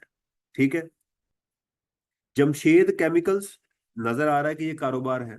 अच्छा, आप मुझे बताएं, जमशेद केमिकल जो है ये इंडिविजुअल है या ये एओपी है? एओपी। कैसे पता चला? जमशेद केमिकल के नाम से मुझे आपने साथ साथ आंसर करना है ताकि आपको पता चले कि आप क्या सोच रहे हैं। जमशेद, हाँ जी, यानी ये बिजनेस है। पहली बात ये है कि ये कोई आर्टिफिशियल जो है ना वो पर्सन है ना। मेरा सवाल ये है कि आपको एग्जाम में या तो नॉन सैलरीड होगा या एओपी होगा, ये क्या चीज है? कैसे पता चला? हाँ देखें ना, अब पहली बात तो ये है कि ये एक गलत जगह पर आप खड़े हैं, गलत काम कर रहे हैं। नहीं, कभी भी मेरा बेटा ये याद रखें, नाम से आपको नहीं पता चलेगा कि ये एओपी है या नॉन सैलरीड पर्सन है, जब तक कि आप इसकी कंस्ट्रक्शन नहीं देखेंगे। जमशेद केमिकल एक नॉन सैलरीड भी हो सकता है, एक कारोबार हो सकता है जिसको सोल प्रोप्राइटर आप कहते हैं। देखें, इनकम टैक्स के अंदर जो है वो सोल प्रोप्राइटर टाइप की कोई चीज नहीं है।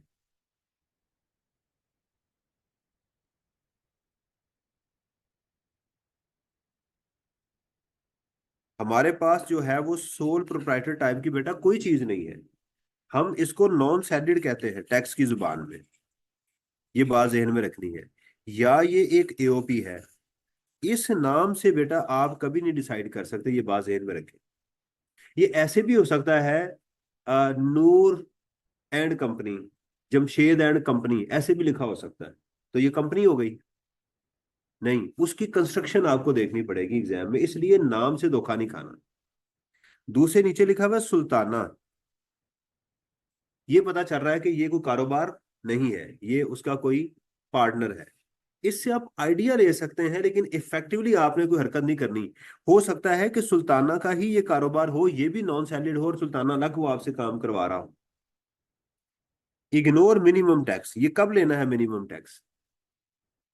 जब टर्नओवर क्वेश्चन में गिवन हो और वो कितनी हो, 100 मिलियन से ज्यादा हो। अगर इसने कहा कि अगर इस सवाल के अंदर मैंने 100 मिलियन से ज्यादा भी टर्नओवर दिया हुआ तो इग्नोर कर दो, तुमने इसकी कैलकुलेशन।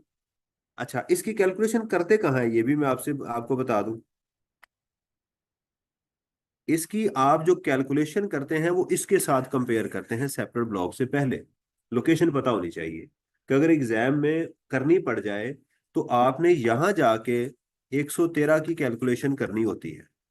टर्नओवर का 1.25% जो है ना वो यहाँ पर आपने लेना होता है। अच्छा जी, what other option is available to Sultana for taxation of her royalty income? Royalty income जो है, देखिए रॉयल्टी दो तरह की आपकी किताब में मौजूद है। एक रॉयल्टी सादी रॉयल्टी, एक है किताब की रॉयल्टी। ये जो उसने कहा ना what other option is available, तो ऑब्वियसली मुझे यहां से नजर आ रहा है कि ये वो ऑथर की रॉयल्टी होगी जिसको काम करते हुए 24 माह से ज्यादा। और यहाँ का व्हाट अदर ऑप्शन, उसने revise computation is not required, ये ना भी लिखता तो हम इसकी कैलकुलेशन ना करते, नंबर सिर्फ दो हैं। तो 2 नंबर के लिए कोई ऐसी काम, कहते तुम हो ही 2 नंबर यार, तो 2 नंबर के लिए कोई ऐसा काम, तो ये चीज कंप्यूट। अच्छा, उसने दो चीजों का आपसे मांगा है, 8 नंबर की फर्म है और 9 नंबर का क्या है, मेंबर की कैलकुलेशन है। अब चलते हैं इस क्वेश्चन को जरा वो देखते हैं। अच्छा जी, for the purpose of this question assume that today is 30th of September। तो क्या ये स्पेशल टैक्स ईयर है? क्योंकि उसने टैक्स ईयर 2024 मेरे से मांगा हुआ है। तो वो कह रहा है कि ये आज का दिन क्या है, 30th of September है। ये मुझे क्या इंफॉर्मेशन बता रहा है? क्योंकि 30th September जो होती है हमारी लास्ट डेट होती है रिटर्न फाइल करने की। वो कह रहा है आज आखिरी दिन है जिसके दिन आप ये सारी कैलकुलेशन करने जा रहे हैं। जब तक एग्जामिनर हमें नहीं बताएगा स्पेशल टैक्स ईयर का, उस वक्त तक हम स्पेशल टैक्स ईयर नहीं लेंगे।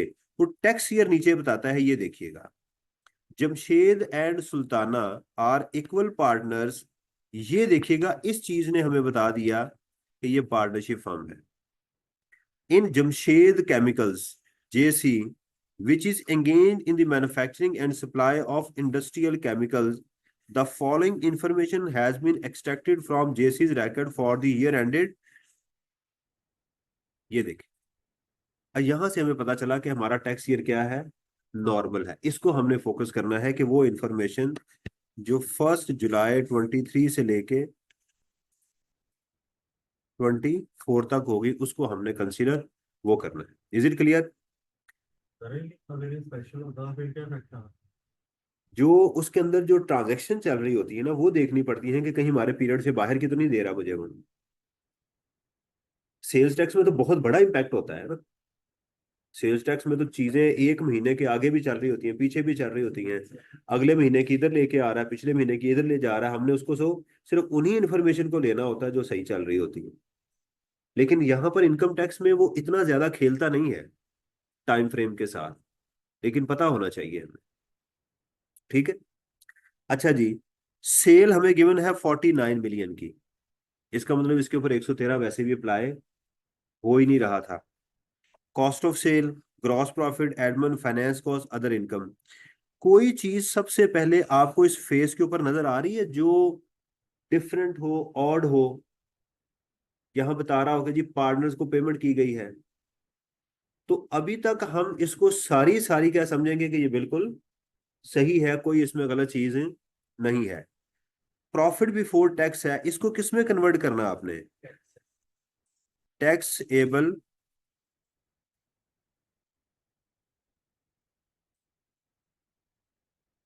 बिजनेस इनकम के अंदर। ये बात आपने जहन में रखनी है कि इसको हमने कन्वर्ट करना है। Additional information, cost of sale include. अब मैं शुरू हो गया कि कॉस्ट ऑफ सेल इसमें जो इंक्लूड है। नॉर्मल इसका पैटर्न क्या होता है एग्जाम के अंदर, कि हम क्वेश्चन को 1 मिनट के अंदर वर्टिकली पढ़ लेते हैं। अब ये वर्टिकल और हॉरिजॉन्टल रीडिंग आपने सीखी। क्वेश्चन को एक नजर वर्टिकल पढ़ते हैं, 1 मिनट लगता है सिर्फ उसको पढ़ते हुए कि इसमें है क्या क्या। इसको कहते हैं विजन सेट करना। Right. Cost of sale include मैंने पढ़ लिया, एडमिन एक्सपेंसेस, सेलिंग एक्सपेंसेस ये भी आ गया, फाइनेंस कॉस्ट ये भी आ गया, पार्टनर को दी है, other income include, bad debts बता दिया, net loss from energy derivative contract आ गया, ये कुछ बता रहा है। On May Sultana Jamshed permission move some of the offices आ गया। Further information related to Sultana. मेरा पहला विजन नंबर 1 खत्म हो गया, क्योंकि उसने क्या बताया मुझे, फर्म की इंफॉर्मेशन यहां तक क्लोज कर गया वो। तो मुझे पहले जो स्टेप 1 है उसमें क्या करना है, फर्म की कैलकुलेशन करनी है ना। ये है, इसको कहते हैं विजन। यानी मुझे पता चल गया कि इस क्वेश्चन के अंदर उसने इसके अंदर मुझे इसके अलावा शायद कोई और हेड ऑफ इनकम फिलहाल नजर नहीं आ रहा। उसने कॉस्ट ऑफ सेल के ऊपर एक नोट दिया हुआ है, एडमिन एक्सपेंसेस के ऊपर दिया हुआ है, फाइनेंस कॉस्ट के ऊपर दिया हुआ है, और अदर इनकम, तीनों के ऊपर एक एक नोट दिया हुआ है। तो मैंने क्वेश्चन क्या करना है, यहां से स्टार्ट करना है, और उनकी जो एडजस्टमेंट मुझे नजर आएगी मैंने उसमें इनकॉर्पोरेट करते जाना है। टाइम मैनेजमेंट अब मेरा शुरू हुआ है। अगर तो मैंने इसको पहले पूरा पढ़ा क्वेश्चन को, इसको भी पढ़ा, इसको भी पढ़ा, सबको तसल्ली से पढ़ के यहां पर आया, it means I am wasting my time. Just क्योंकि दोबारा पढ़ने के लिए जब आप कैलकुलेशन के ऊपर जाएंगे तो आपको दोबारा पढ़ना पड़ेगा इन्हें। मेरी बात को जरा गौर कीजिएगा। आपको अब ऐसा नहीं हम कर सकते, हमें पता है कि यार ये टिपिकल क्वेश्चन है, यहां से मैंने स्टार्ट करना है, जो ट्रीटमेंट समझ आता जाएगा मैं वो करता जाऊंगा। ये होता है चीज कि अब आपका फ्लो जो है वो सेट होना चाहिए। नहीं जी, अब मैं आपके सामने इसको क्वेश्चन को करूंगा। मैं टाइम सेव करने के लिए जरा एक्सेल पे करूंगा ताकि मुझे बार बार कैलकुलेशन के ऊपर ना करना पड़े। आप कोशिश कीजिएगा कि आज तो आप शायद वो पेपर नहीं लेकर आए, कल आप पिछली अटेम्प्ट भी आपने लेकर आनी। ठीक है जी। और इसके साथ साथ मैं 1 बाय 1 इसको करता जाऊंगा मैं।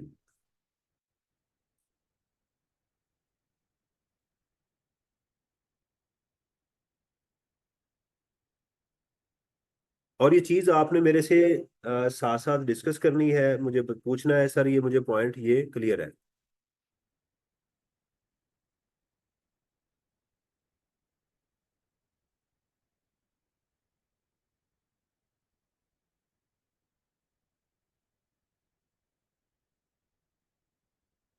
मैं इसको सेव भी कर लूँ।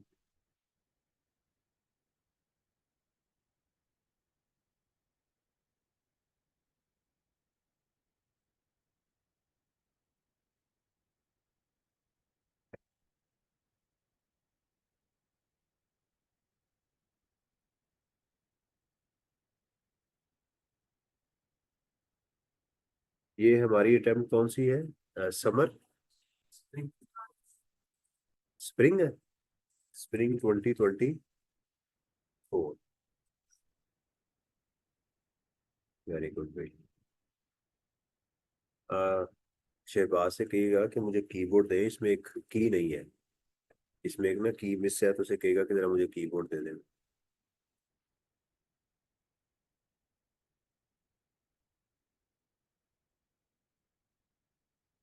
ले जी, सबसे पहले हम उसका नाम लिखेंगे। मैं इसको जरा कॉमर्स में कर लूँ ताकि करने में आसानी हो, व्यू के अंदर लाइंस को मैं रीड कर दूं। जमशेद केमिकल्स। अच्छा, बेशक आप यहाँ भी लिख जाए एओपी, तो इसमें कोई मसला नहीं है, ठीक है। आगे है कंप्यूटेशन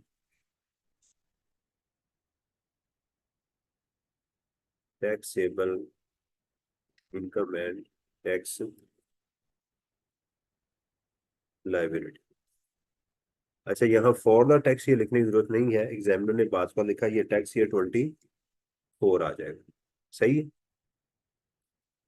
आपने कहा उन्हें कीबोर्ड का। अच्छा, सबसे पहले आ जाएगा जी आपकी टैक्सेबल, हेडिंग देनी है आपने टैक्सेबल इनकम, और इसको अंडरलाइन कर दें। क्योंकि हम चूंकि मार्कर यूज नहीं कर रहे, तो इसलिए हमें क्या करना है, एक ही पेन के साथ खेलना है, उसके साथ चीजों को हाईलाइट करना है, बोल्ड करना है। You have to communicate with the examiner, आपने अब उसके साथ कम्युनिकेट करना है। जितना उसके क्लोज होंगे उतना ज्यादा हमारी जो है वो असेसमेंट अच्छी होती जाएगी। सबसे पहले हमें जो चीज नजर आ रही है वो है बिजनेस इनकम।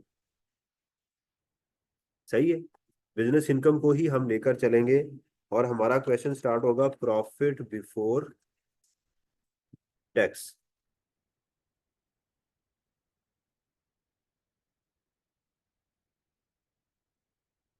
इसके ऊपर आप रुपीस लिखेंगे, और आप चाहें तो मिलियंस में लिख सकते हैं, लेकिन मैंने एग्जाम में कभी ऐसे क्वेश्चन सॉल्व नहीं किए। 13 मिलियन, क्योंकि नीचे फिगर जो होती है ना मुसीबत, वो मिलियंस में नहीं होती, तो गलती होने के चांसेस जो है वो हो जाते हैं। तो इसलिए मैं जो है आपको प्रेफर करूंगा कि आप इसको मिलियंस में ना, मिलियंस में ही लिखें। 13 मिलियन सही है जी।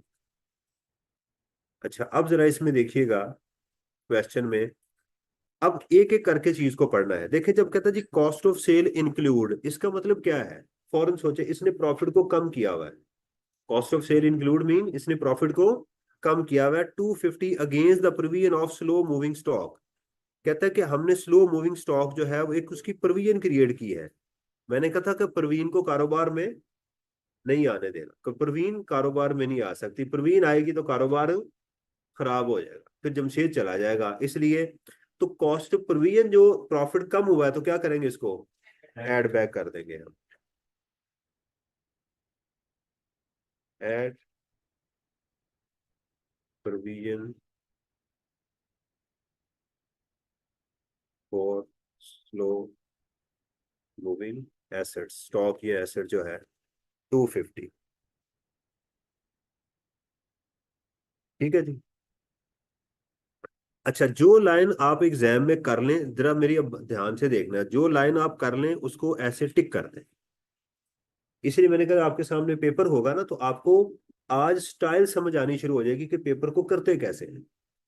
टिक का यूज करना पेपर में बड़ा इंपॉर्टेंट होता है, यानी इस लाइन का फर्दर इसके अलावा कोई और ट्रीटमेंट, जिसका डबल होगा उसको हम डबल ट्रीटमेंट के साथ करेंगे।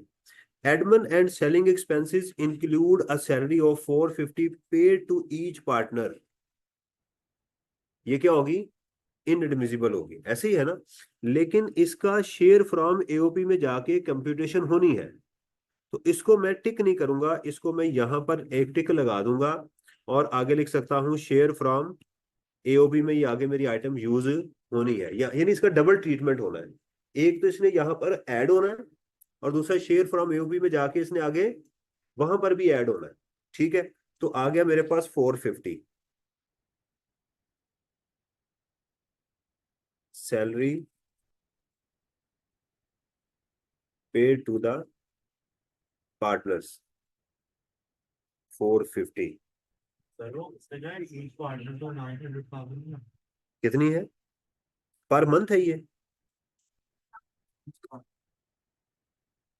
भाई पर मंथ है कि नहीं है? आप लड़ते बड़ा है मेरे साथ।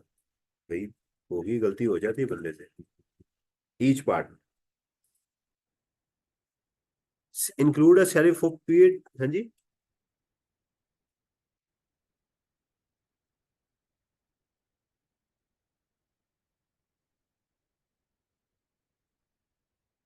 मुझे गर्मी लगेगी ना, ग्रिल ऊपर कर दें इसमें। आप लोग इधर नहीं आ जाते? इधर नहीं है। मैं उस्ताद ना हिटअप हो जाए।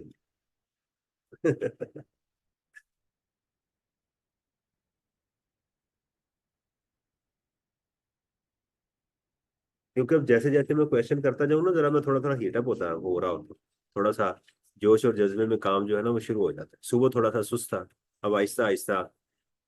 अब ठीक है। It's okay. चल। ले जी, अब ये आ गई। उसके बाद कहता है जी, finance cost include interest 320 pay to each partner on their capital. ये भी मेरी डबल आ गई। फाइनेंस कॉस्ट आप जो है उसको दे, रेंट दे सकते हैं उसकी बिल्डिंग का। तो 320 × 2,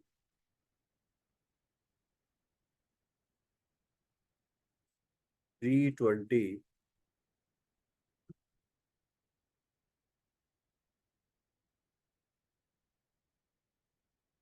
इंटरेस्ट 325। फाइव की इधर खराब है ना, इसलिए मैं जीरो लिख दिया। +325 × 2। ठीक हो गया जी। अच्छा जी, उसके बाद कहता है जी अदर इनकम इंक्लूड। नहीं जी, बदनामी जमाना, बैड डेट्स आ गए। बैड डेट्स जब भी आए आपने दो चीजें सोचनी है। क्या ये आलू एक्ट है या ये नॉर्मल है? देखिए दो चीजें होंगी। या तो उसने प्रोविजन क्रिएट की होगी, उसका ट्रीटमेंट डिफरेंट है। Provision is not allowed, actual bad dates हमें अलाउ होते हैं। या रिकवरी का होगा, दोनों का ट्रीटमेंट अलग होगा। कहता जी other income include bad debts recovered 225। Right, जो बैड डेट्स रिकवर होते हैं क्या करते हैं हम उसको ऐड करते हैं। ठीक है, वो इनकम में ऐड होते हैं, हम उसको क्या करते हैं, लेस करते हैं। JC had previously return of a debt of 400 in June 22। अच्छा, इससे क्या पता चलेगा हमें? Actual bad debts. इससे हमें क्या मिलेगा? किसी से पैसे लेने थे, दूसरे अल्फाज में, कि return of bad debts mean ये किसी से पैसे लेने थे। ठीक है। And initiated a legal action against the debtor to recover it. Tax authorities allowed. Tax authorities ने आपको इतनी इजाजत दे दी थी। अब देखें, आपने क्वेश्चन में क्या ढूंढना होता है? सबसे पहले तो इसको लेस करना है एक। दूसरा आपने आलू और एक्ट वाला काम करना है। आलू act mean allowed minus actual. अब देखिएगा कि इसमें ये तो हो गया माइनस। हमें जो अलाउड थे वो भी पता चल गए, एक्चुअल कैसे पता चलेंगे? कि हमने लेने कितने थे और मिले कितने। तो यानी 4 लाख हमने लेना था, और 225 हमें क्या हो गया इससे मिल गया। तो हमारे एक्चुअल कितने हुए? 175। तो इसका मतलब है अलाउड मेरे 300 थे और 175 मेरे क्या थे, एक्चुअल थे। तो ये पॉजिटिव आ जाए तो ऐड कर दे, नेगेटिव आ जाए तो माइनस कर दे। आलू एक्ट का ये फायदा हो गया हमें। सही है।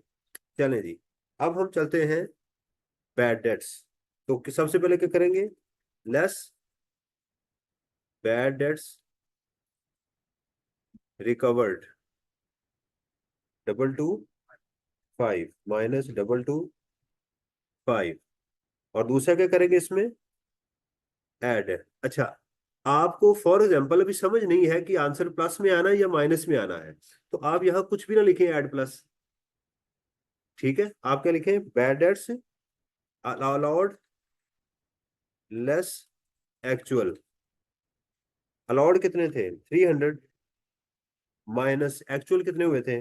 175। राइट। तो क्या आंसर आ रहा है? +300 माइनस 175। ऐड हो गए। समझ आ रही है ना बात? ये भी हो गए हमारे। अच्छा, इस लाइन का कोई फर्दर ट्रीटमेंट होना है?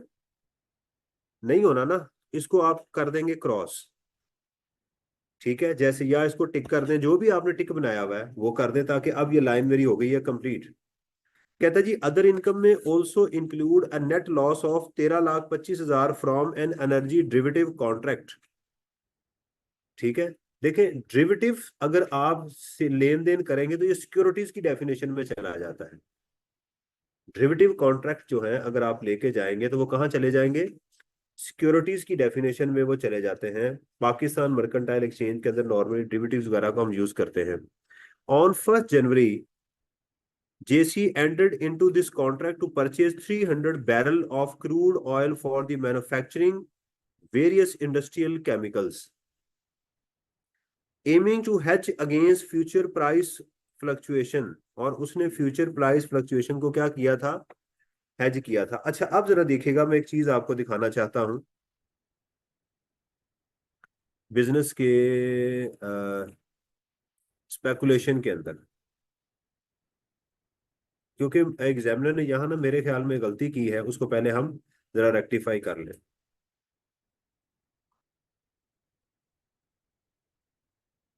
ये मैंने बिजनेस के नोट्स आपके सामने ओपन किए।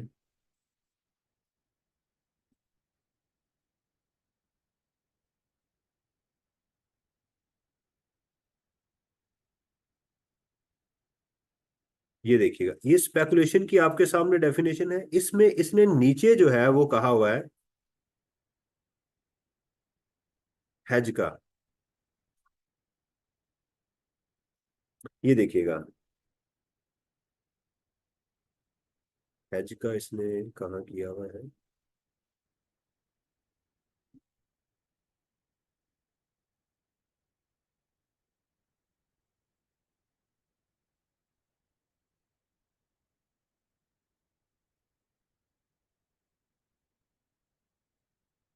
यहाँ हुआ था ना कहीं यूज, हेज का उसने वर्ड यूज किया हुआ था। हम्म। हेजिंग कॉन्ट्रैक्ट जो है। हम्म।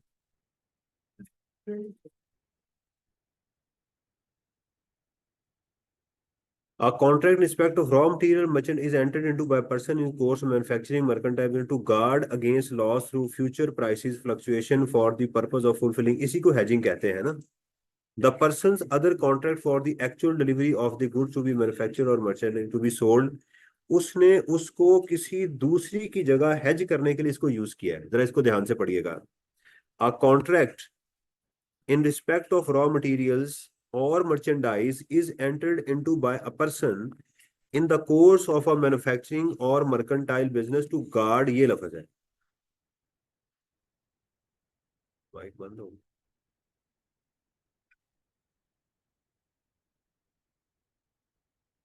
बैटरी तो नहीं खत्म हो गई? बैटरी तो ठीक है। बैटरी अब चेक करें जरा। हाँ जी, हीटअप हुआ हुआ है। ये बैटरी तो सही है। अच्छा जी।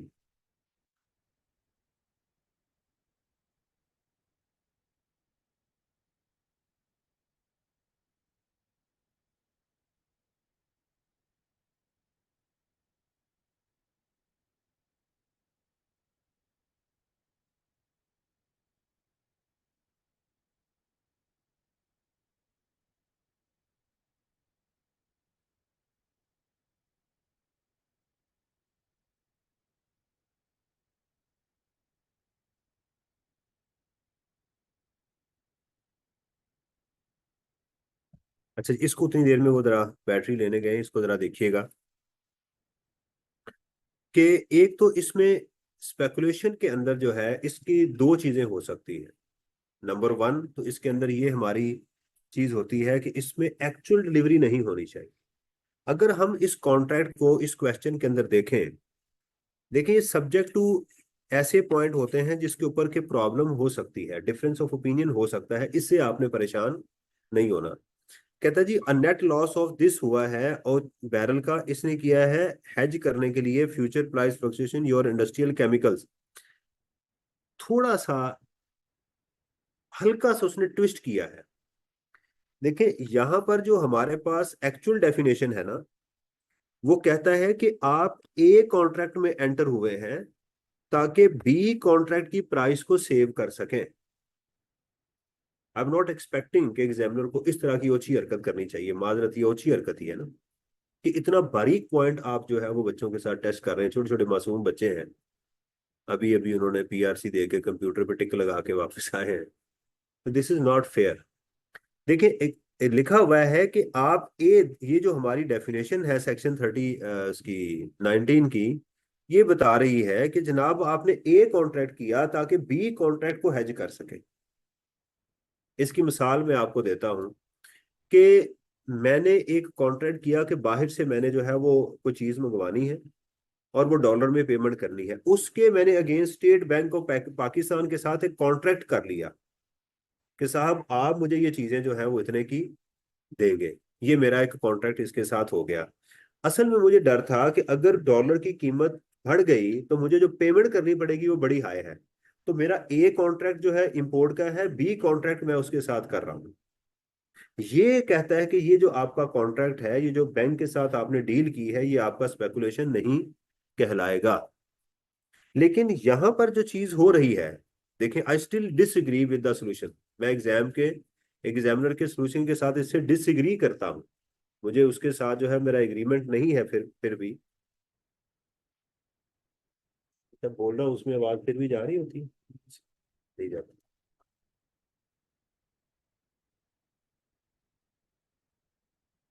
जी, तो ओके कीजिएगा।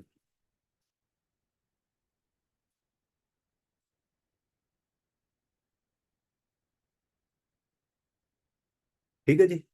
अच्छा जी, आप देखिएगा कि इसने जो कॉन्ट्रैक्ट किया इसके साथ, वो कहता है जी उसमें लॉस इंक्लूड है, जो कि उसने डिलीवरी के बगैर उसने किया हुआ है। राइट। बहरहाल इसमें हम फर्दर बहस में जाने की बजाय सिंपल मैं आपको बताता हूं कि एग्जामिनर ने इसको जो है उसमें लिया हुआ है स्पेकुलेटिव इनकम के अंदर, क्योंकि डेफिनेशन के अकॉर्डिंगली उसमें जो है ये फुलफिल नहीं हो रहा, यानी ये बिजनेस की डेफिनेशन में नहीं आ रहा। राइट। वो एक्सक्लूजन में भी नहीं है और ये नॉर्मल भी उसमें नहीं आ रहा, तो स्पेकुलेशन के अंदर जा रहा। बेसिक डेफिनेशन यही कहती है कि आप किसी कॉन्ट्रैक्ट में हो, बेशक वो स्टॉक का हो या शेयर्स का हो, और उसमें आप एक्चुअल डिलीवरी ना लें, उसके अलावा अगर आप सेटलमेंट करते हैं तो वो आपकी क्या होती है, स्पेकुलेशन इनकम होती है। वो कहता है इसमें उसने लॉस 13,25,000 रुपए का क्या किया हुआ है, लिया हुआ है। अच्छा आप मुझे बताएं, अब इसको छोड़ दें अदर इनकम को, लॉस आपकी इनकम को बढ़ाता है या कम करता है? माइनस हुआ हुआ है ना, तो इसको क्या करेंगे, ऐड करेंगे। अब सवाल ये कह सकते हैं कि सर ये जो आप बात कर रहे हैं 13,25,000 रुपया, क्या ये वाकई जेन्युइन है भी कि नहीं? ये है लॉस, लेकिन इसका हेड ऑफ इनकम डिफरेंट है। ये घुसा कहाँ हुआ है, ये आपके बिजनेस में घुसा हुआ है। तो इसको यहां से निकाल के हम कहाँ लेकर जाएंगे, बिजनेस इनकम में हम लेकर जाएंगे। तो इसको हम क्या करेंगे, यहां से एट स्पेकुलेटिव लॉसेस 13,25,000।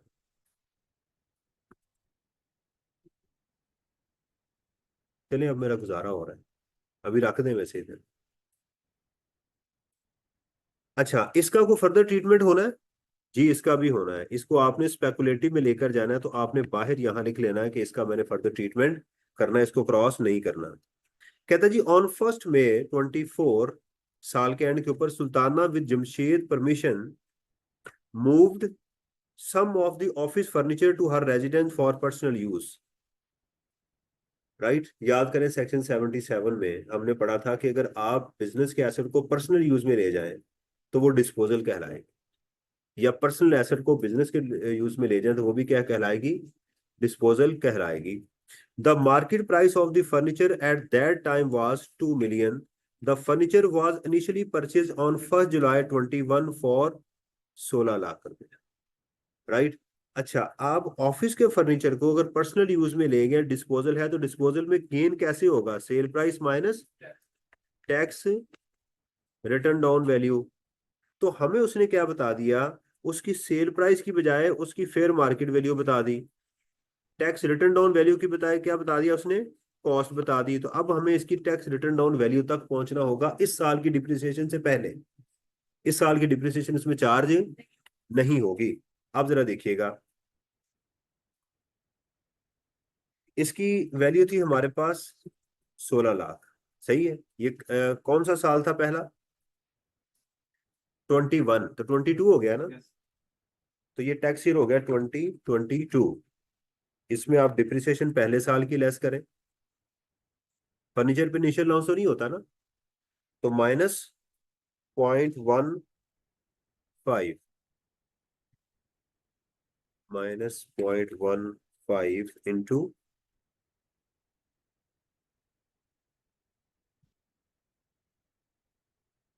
ये हमारी रिटर्न ऑन वैल्यू आ गई 2023 की।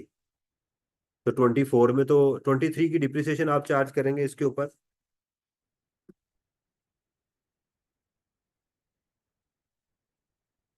ये आ गई जी 11,56,000 रुपया। इसका आसान तरीका ये है कि आप इसको बजाय यहाँ करने के इसकी एक वर्किंग बना लें, एग्जाम में कहीं छोटा सा नोट दे के, और उसको फिर आप यहाँ पर करें कैलकुलेट। इसमें add tax gain on disposal of asset, वो आप कर देंगे 2 मिलियन। बेशक एम लिख दें, एग्जाम में एग्जामिनर लिख देता है 1.156 M। तो आप कर देंगे -11,156। ठीक हो गया, ये मेरा गेन आ गया। यहाँ पर आप इसमें लिख दें W1 का रेफरेंस दे दें कि जी ये मेरी कैलकुलेशन हो गई। राइट। इसको आपने, और कोई आइटम नहीं है, इसको आपने सिंगल लाइन से क्लोज करना है। अच्छा, अब देखें क्वेश्चन में कोई डिप्रिसिएशन, अब सोचना जरूर है आपने। ब्रॉड फॉरवर्ड लॉसेस नहीं है, कोई डिप्रिसिएशन, अमोर्टाइजेशन कुछ भी नहीं है। तो हम इसको क्या फिर लिखेंगे, टैक्सेबल बिजनेस इनकम। और इसमें हम क्या करेंगे, स्पेकुलेटिव इनकम। स्पेकुलेटिव इनकम की बजाय क्या है, लॉस। कितना था हमारे पास, 13,25,000। और यहां आपने इसके आगे बेटा लिख देना है कैरीड फॉरवर्ड, क्योंकि स्पेकुलेटिव इनकम के अगेंस्ट एडजस्ट होगा, स्पेकुलेटिव इनकम है नहीं। तो हमारे पास कोई डिविडेंड है हमारे पास क्वेश्चन में, क्योंकि टोटल इनकम भी तो आपने पहुंचना है ना। ये टैक्सेबल बिजनेस इनकम है, उसने कहा टोटल इनकम बताएं, फिर टैक्सेबल इनकम बताएं। अब यहां पर चूंकि ज़कात और कोई चीज और मेरे पास है ही नहीं, तो यहां पर लिखने की जरूरत नहीं है कि ये टोटल इनकम है या टैक्सेबल इनकम है। तो हम जस्ट इसको क्या लिखेंगे, टैक्सेबल बिजनेस इनकम लिखेंगे।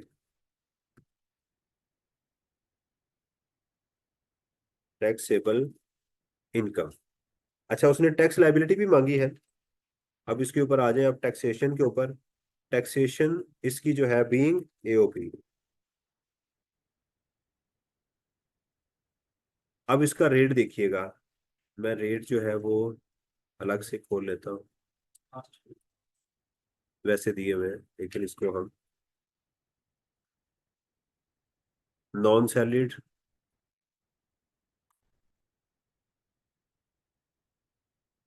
16 मिलियन है हमारा, लास्ट स्लैब में फॉल कर रहा होगा। ये 765 + 35%। या हम लिखेंगे 765 + 35% of the amount 16,869 -4 million.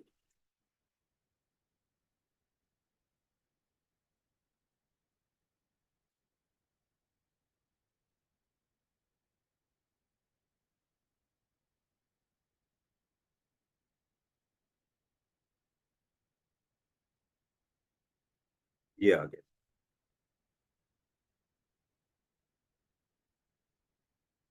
15.54 million है। ये कह रहे हैं कि ये मैं आंसर गलत कर रहा हूँ। बेटा ये तो मैं कैलकुलेटर से इधर कर रहा हूँ, एक्सेल के ऊपर, कह रहे हैं कि ये आंसर गलत है ये वाला। ये पता क्या कर रहे होंगे, ये जो आप आंसर बता रहे हैं ना, आप इसको भी ऐड कर रहे होंगे। ये बेटा ये नहीं लेस होना, ये तो कैरी फॉरवर्ड होना है ना।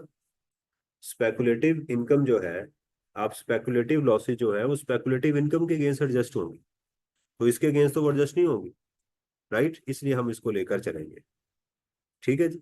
तो ये आ गया हमारे पास। अब इसमें सोचिएगा, आपको foreign tax credit, foreign source income, कोई डोनेशन, कुछ सेपरेट ब्लॉक ऑफ इनकम, तो हमारे पास क्या आ गई, ये वाली आ गई।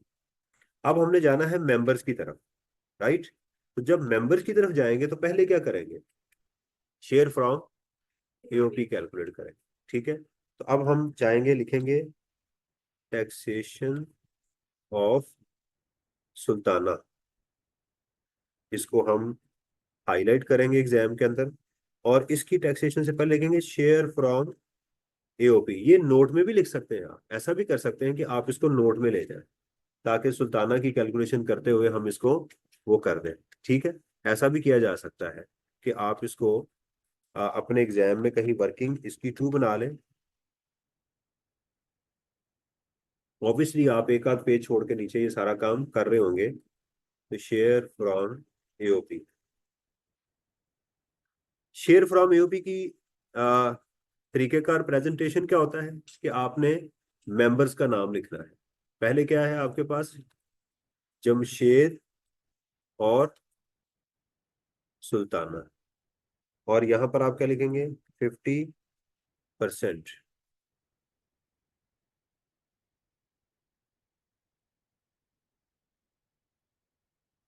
और यहां पर आप कॉलम बनाएंगे टोटल का। अच्छा जी, इनको क्या दी, एक सैलरी और दूसरा इंटरेस्ट। सैलरी थी 425, ये 450।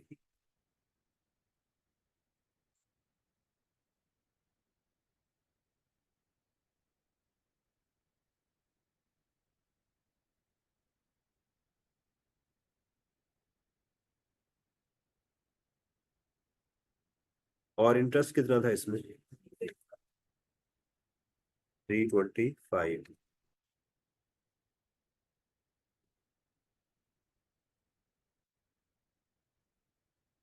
अब यहां पर आपने एक जगह छोड़ के, तो आपने जो अमाउंट है हमारी टैक्सेबल, दिस वन, ये आपने टैक्सेबल इनकम यहाँ पर लिखनी है।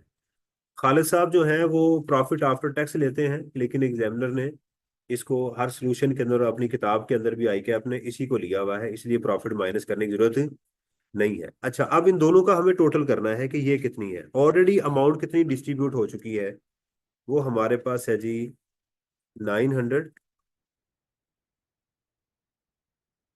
तो हमारे पास ऑलरेडी जो हम इनकम डिस्ट्रीब्यूट कर चुकी है फर्म, वो ये वाली है। तो यहाँ पर क्या आएगी, बैलेंसिंग फिगर। तो हम यहाँ पर जो लेकर आएंगे, +1 -1,550, ये हमारी डिस्ट्रीब्यूटेबल इनकम है। इसको part profit loss sharing ratio से डिवाइड कर देंगे।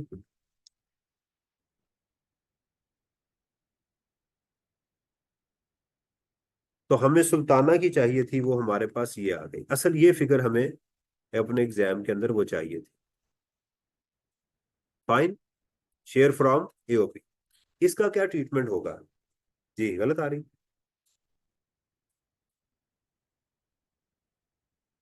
ये वो फिगर है हमारे पास जो हमें चाहिए अपने एग्जाम के अंदर। जब पहले सुल्ताना की सारी कैलकुलेशन करने के बाद हम इसको क्या करेंगे, उसमें ऐड करेंगे। ये सोचना है आपने। यहां तक क्वेश्चन हो आपका। कहता जी, further information related to Sultana on 1 जुलाई।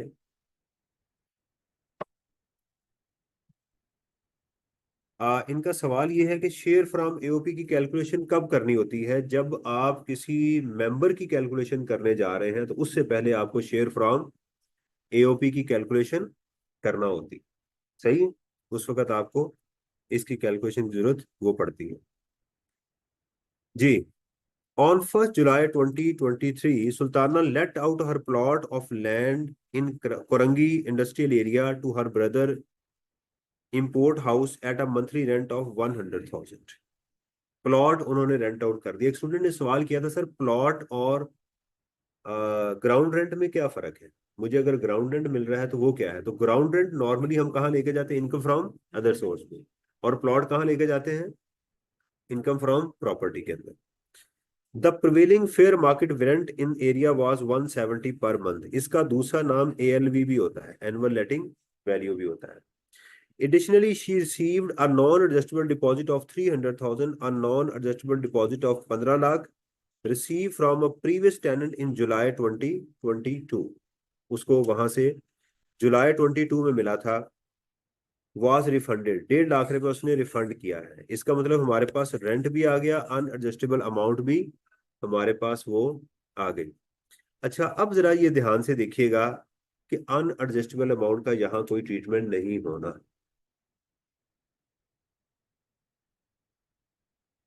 अब देखा, इररेलेवेंट इंफॉर्मेशन उसने दी है। क्यों? क्योंकि ये प्लॉट है, इसका ताल्लुक किसके साथ है? बिल्डिंग के साथ। बिल्डिंग में तीन चीजें हमने पढ़ी थी। नंबर वन, पहली, हमने जो आपका अनएडजस्टेबल अमाउंट है, रिपेयर और इंश्योरेंस। ये बिल्डिंग होंगी तो तीन आइटम्स आप लेंगे। अगर ये प्लॉट होगा तो ये तीनों आइटम्स आप एग्जाम में क्या करेंगे? इग्नोर करें। अब समझ आ रही है? तो अब देखें, इसका मतलब ये था कि मेरे क्वेश्चन में सिर्फ यही अमाउंट एक आनी थी, 170 वाली। क्लियर? अंदाजा होगा ना कैसे तरीके से आपने पढ़ना है एग्जाम के अंदर चीजों को।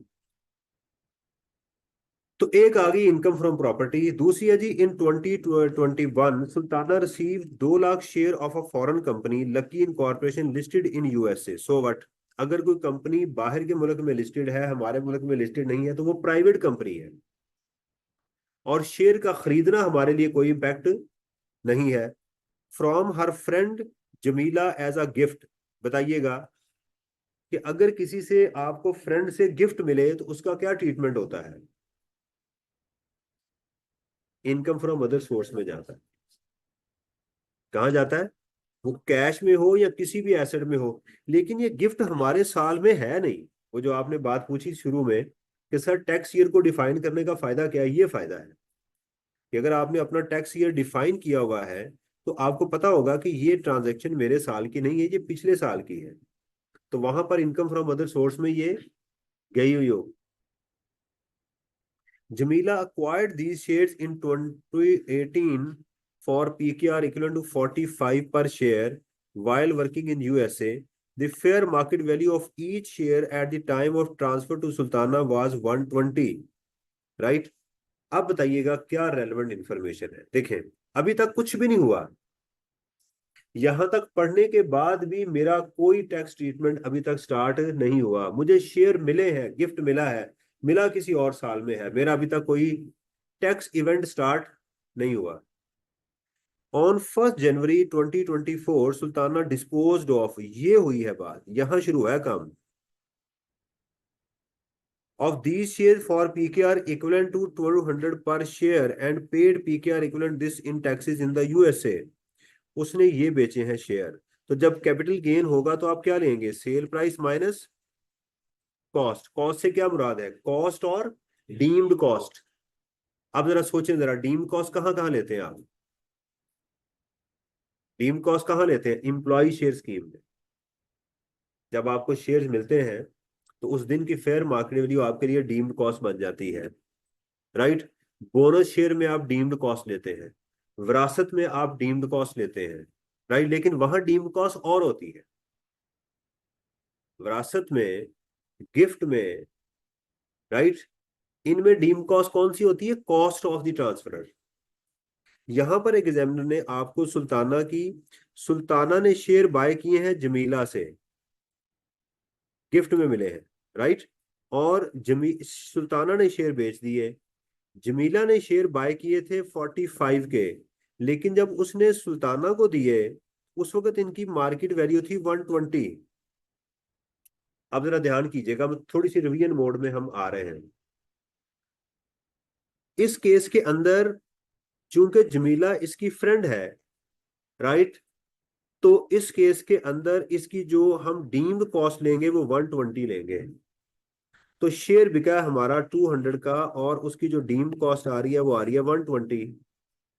अगर जमीला इसकी अम्मी होती तो कितना लेते? शाबाश। तो आप देखें, उसने आपकी ये डायरेक्शन देके इस वैल्यू और इस वैल्यू में फर्क क्या था? रिलेशनशिप का। वो रिलेशनशिप क्या था? फ्रेंड थी वो। तो फ्रेंड के रिलेशनशिप ने आके दोनों चीजों को क्या कर दिया? चेंज कर दिया। अंडरस्टैंड?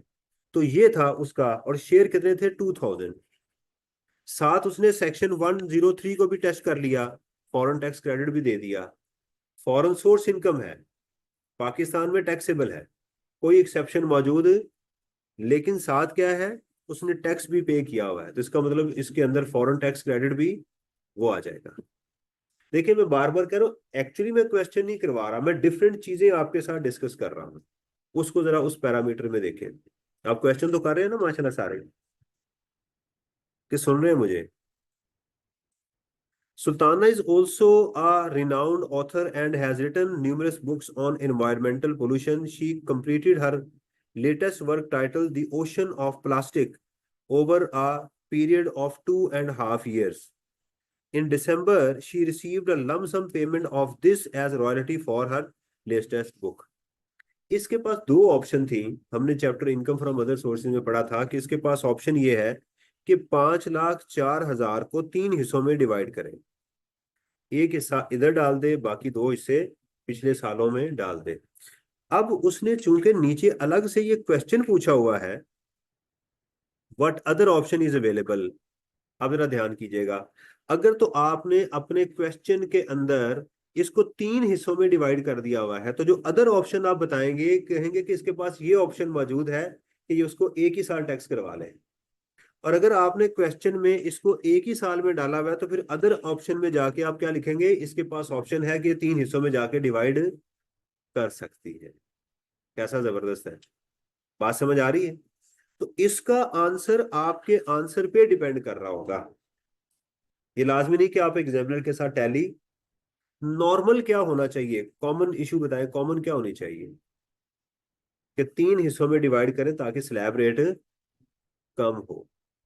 राइट, हम इसको टोटल भी कर सकते हैं, इसमें कोई इशू नहीं है। चलते हैं अब सुल्ताना के ऊपर। तो सुल्ताना कंप्यूटेशन ऑफ, हेडिंग लिखेंगे आप।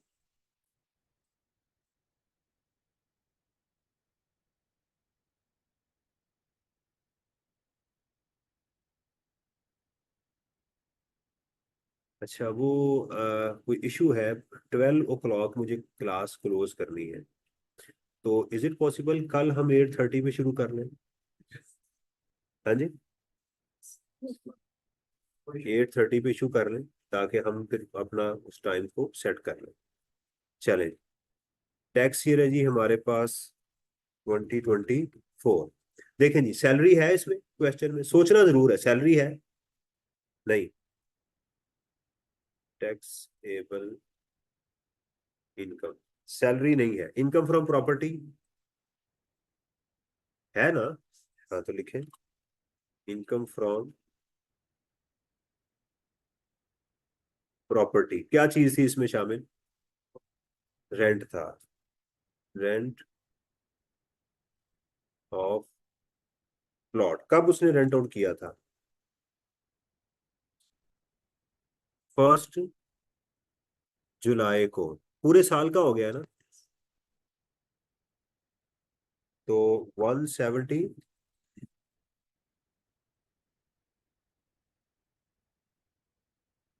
इंटू 12।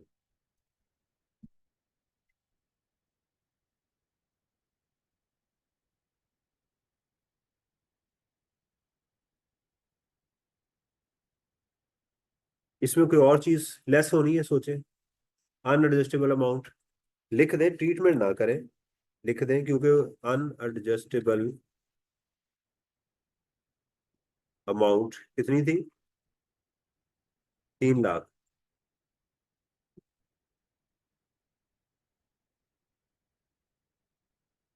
अच्छा जी, इसमें और इसके अलावा कौन सी हेडिंग है? बिजनेस इनकम इसकी है? बिजनेस इनकम है ना इसकी, ऑथर की? रॉयल्टी?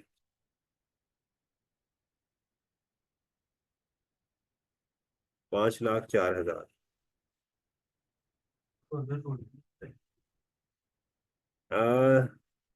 रॉयल्टी वहां लिखा हुआ है, उसमें लिख देते। हाँ मुझे याद आ, इनकम फ्रॉम।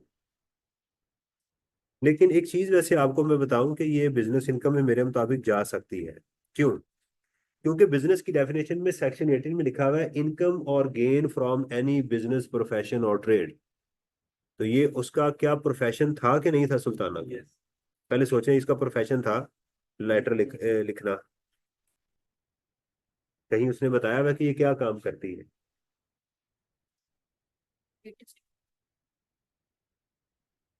मेरे ख्याल में जा सकती है, कोई ऐसा इशू इसमें नहीं है, उसको ले जाया जा सकता है। कि आपकी किताब में इसको देख लेते हैं सोल्यूशन में भी। और इसके अलावा क्या इसकी इनकम है? Capital gain. ठीक है, capital gains, disposal of shares. कितने थे शेयर हमारे पास? Multiplied by 200 minus 120। 2,000 थे शेयर, तो कितने हो गए? 80। यही शेयर जिसमें फ्रेंड नहीं दिए होते और ये हमारे ही साल में होते हैं हाँ। तो अब भी हाँ, फिर इन्होंने सवाल किया कि अगर ये मेरे ही क्वेश्चन में, मेरे ही साल में उसने दिए होते और मैं इधर ही बेचा होता, फिर इसका ट्रीटमेंट क्या होता? मैं भी आपको करके दिखाता हूँ। ये क्वेश्चन का हिस्सा नहीं है, इन्होंने जो इसमें ऑप्शन क्रिएट की है वो मैं लिखने लगा हूँ। इनका सवाल ये है कि अगर यहाँ पर आ, लिखा होता इन 2024, यहाँ पर लिखा होता इन 2024, राइट, इन जनवरी, ये लफ्ज इस जगह पर होता तो फिर मेरे क्वेश्चन में क्या इम्पैक्ट आता?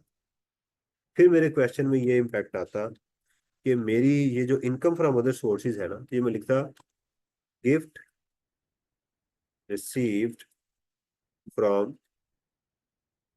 फ्रेंड। ठीक है, और कितने थे शेयर थे? 2,000 मल्टीप्लाइड बाय 120।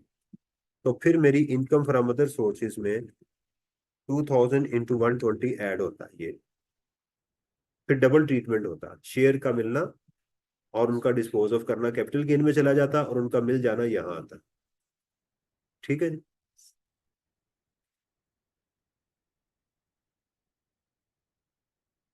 अच्छा जी, इसके अलावा कोई और इनकम नहीं है, तो हमारी टैक्सेबल इनकम कितनी आ गई?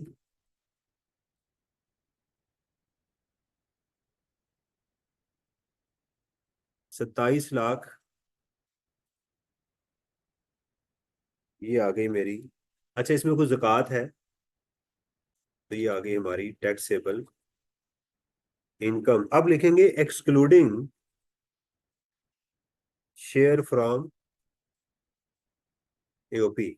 मैंने क्यों लिखा शेयर एक्सक्लूडिंग? क्योंकि असल मेरी टैक्सेबल इनकम ये है। तो इसमें ऐड क्या करेंगे?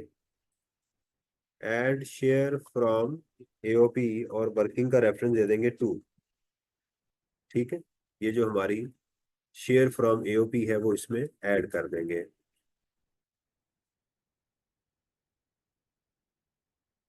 और इसको लिखेंगे share from taxable income including,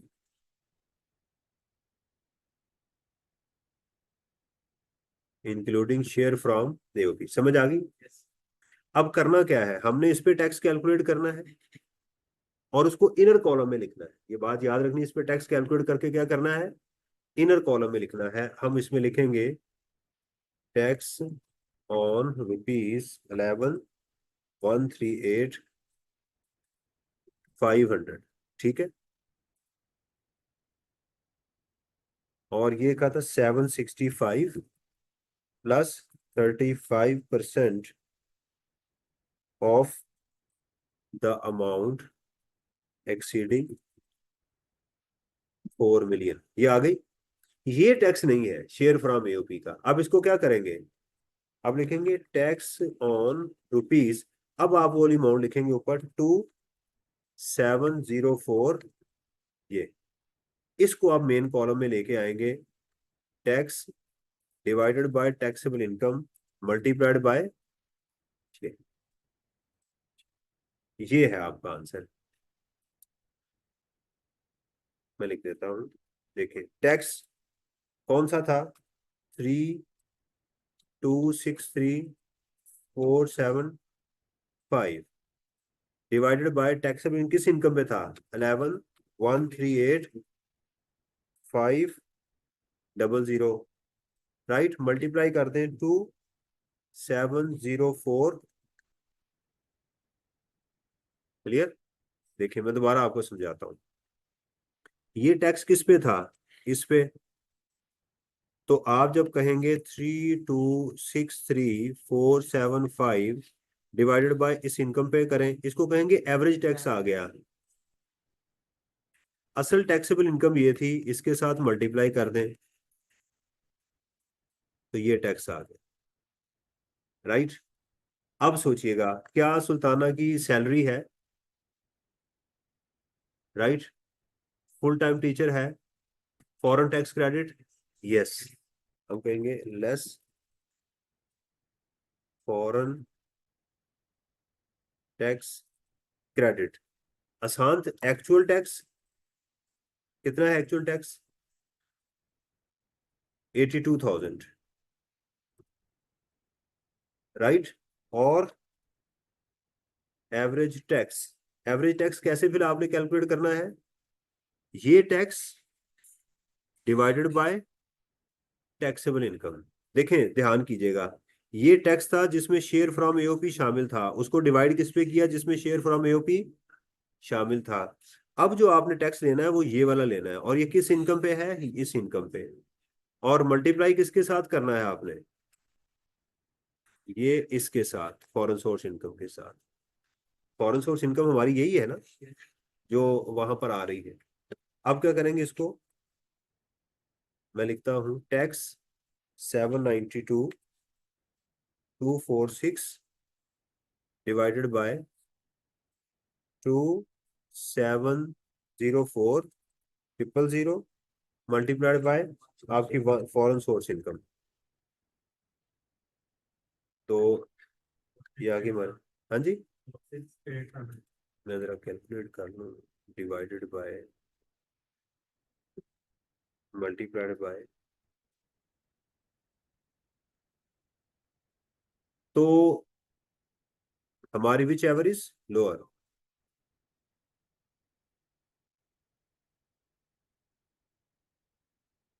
इसके अलावा और बताएं, इसमें सेपरेट ब्लॉक ऑफ इनकम है, डोनेशन, कोई और चीज नहीं है। तो ये आ गया आंसर। दूसरा इसमें क्या था, उसके पास ऑप्शन क्या है, तो आप बी में लिखेंगे उसकी कि उसके पास ये वाली ऑप्शन मौजूद है। अब इसको जरा कंक्लूड करें कि हमने कितनी ऐसी चीजें इस सवाल में आई जो मैंने ऑलरेडी पढ़ी हुई थी। वन बाय वन सोचें। स्लो मूविंग स्टॉक आया इसके अंदर, ठीक है। किधर चला गया ये, स्लो मूविंग स्टॉक आया इसके अंदर, कभी पढ़ा पहले आपने प्रोविजन का, बैड डेट्स का पढ़ा आपने, पार्टनर्स को पेमेंट पढ़ी है आपने, पढ़ी है ना आपने, वो भी सारी एड बैक हुई है। उसके बाद पर्सनल एसेट उसमें यूज में किया, ये बहुत कम टेस्ट हुआ है डिस्पोजल के लिए, वो भी इसमें आ गया। सुल्ताना के ऊपर जब आप शेयर फ्रॉम एओपी कैलकुलेट करने गए तो क्या थी उसमें, रॉयल्टी आ गई, पढ़ा हुआ रॉयल्टी का, राइट, रेंटल इनकम। उसमें कंफ्यूजिंग पॉइंट था प्लॉट वाला, और उसके अंदर एक इंफॉर्मेशन क्या प्रोवाइड कर दी उसने, अनएडजस्टेबल अमाउंट प्रोवाइड कर दी, राइट, वो एक था। दूसरा उसने क्या किया, जो शेयर दिए थे उसके अंदर उसने कॉस्ट भी दे दी और फेयर मार्केट वैल्यू भी दे दी। और वो थे भी पिछले साल के, वो भी आ गई उसके अंदर, राइट। तो आपने देखा कि जो क्वेश्चन हमें मिल रहे हैं ये वो क्वेश्चन मिल रहा है जो किसका है, ये हमने अगर पास पेपर किए होंगे तो ये ऑब्वियसली हमारे, हाँ, स्पेकुलेटिव इनकम आ गई। देखिए एक आध पॉइंट का डिसएग्रीमेंट एग्जाम में हो जाना ये कोई बड़ी बात नहीं है। क्या आप कहेंगे जी ये बड़ी बात है? ऐसा कोई मसला नहीं है, ऐसा हो जाता है। अंडरस्टैंड? जहां तक कोई आपका क्वेश्चन हो। अच्छा, कोई कमेंट्स आए हुए हैं। अच्छा, इनका सवाल ये है फारूक का कि सर अगर ये एफटीआर की इनकम भी यहाँ होती तो उसको कैसे कैलकुलेट करते? ये इनका सवाल इसमें मौजूद है। एफटीआर की इनकम किसकी ये कह रहे हैं, मुझे अभी समझ नहीं आ रही कि क्या ये एओपी की एफटीआर की इनकम की बात कर रहे हैं या, चले दोनों की बात कर लेते हैं कि अगर एओपी की एफटीआर की इनकम होती उसको कैसे डील करते। देखिए अगर एओपी की एफटीआर की इनकम होती तो पहले मैं देखता किस में है, normally income from other source में है। तो फिर हमारी यहाँ पर जो है वो आ रही होती इनकम फ्रॉम अदर सोर्सेज, पहले हम उसमें ऐड करते बाद में उसको लेस कर देते, और फिर यहाँ एओपी की टैक्सेशन करते और यहाँ पर ऐड कर देते उसकी एफटीआर की इनकम का टैक्स, दोनों को ऐड कर देते। सुल्ताना की अगर होती तो सुल्ताना का भी सेम यही ट्रीटमेंट होना था। हमने शेयर फ्रॉम एओपी से पहले यहाँ इसको माइनस कर चुके होते टोटल इनकम में, और जब यहाँ पर आते तो यहाँ उसकी ऐड कर देते share from, tax on share from AOP. इनका सवाल ये था कि अगर इसकी इनकम होती share income from other sources की, तो आप कहाँ करते, पहले इनकम फ्रॉम अदर सोर्सेज में यहाँ ऐड करते, उसके बाद टोटल इनकम में से माइनस करते, फिर शेयर फ्रॉम एओपी इसमें ऐड करते। अंडरस्टैंड? ये इसका ट्रीटमेंट जो था वो होना चाहिए था। क्वेश्चन नंबर 2 है जी, Najeeb is a resident individual. Question number 2 है, इसके पार्ट जो हैं ए और बी है। Compute the taxable income of Najeeb for 5 और 2 7 नंबर का क्वेश्चन है। How would you treat the amount receive from provident and gratuity fund if they are unrecognized and unapproved? देखिए हमें क्या कर रहा है एग्जामिनर, क्वेश्चन भी दे रहा है साथ साथ कुछ डिसीजन भी मांग रहा है कि जो मैं इसको दे रहा हूं इसका ट्रीटमेंट भी आता है, इसकी ऑप्शन दूसरी भी इसको मौजूद है या नहीं है, राइट। इस क्वेश्चन को जरा देखें। तो 5 मिनट की ब्रेक करते हैं, उसके बाद फिर मैं आपसे ये डिस्कस करता हूँ। ये क्वेश्चन जरा देखिएगा आपकी स्क्रीन पे जो शो हो रहा है। स्क्रीन शेयर नहीं हो रही? स्क्रीन शेयर कर देते। ये रही, एक और क्वेश्चन जो था, वेल्थ स्टेटमेंट भी करनी है सर जी, वेल्थ स्टेटमेंट भी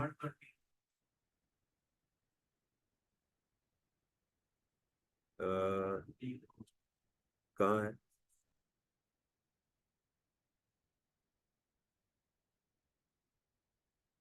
ये वाला? अच्छा, मैं ये डीम्ड कॉस्ट का इन्होंने पूछा है, बता दें। मैं डीम्ड कॉस्ट का जहां जहां लफ्ज इस्तेमाल हुआ है, मैं उनका मकसद है कि रिवाइज करवा दें कि डीम्ड कॉस्ट कहाँ कहाँ लेनी है। एक ये सवाल है, दूसरा वेल्थ स्टेटमेंट इंशाल्लाह उसको भी करेंगे। वेल्थ स्टेटमेंट मुझे लास्ट डे याद करवाइएगा, मैं आपको वेल्थ स्टेटमेंट का क्वेश्चन भी करवाऊंगा। और ठीक है, आप अपने, हम ऐसा किया करेंगे कि लास्ट 30 मिनट्स में जो आपके क्वेश्चंस हुआ करेंगे पिछले दिन के, उसको मैं एड्रेस कर दिया करूंगा। पहले हम अपने फ्लो में पास पेपर को करते जाएंगे और फिर जो आपका क्वेश्चन होगा मैं उसको एड्रेस कर दिया करूंगा। ठीक है।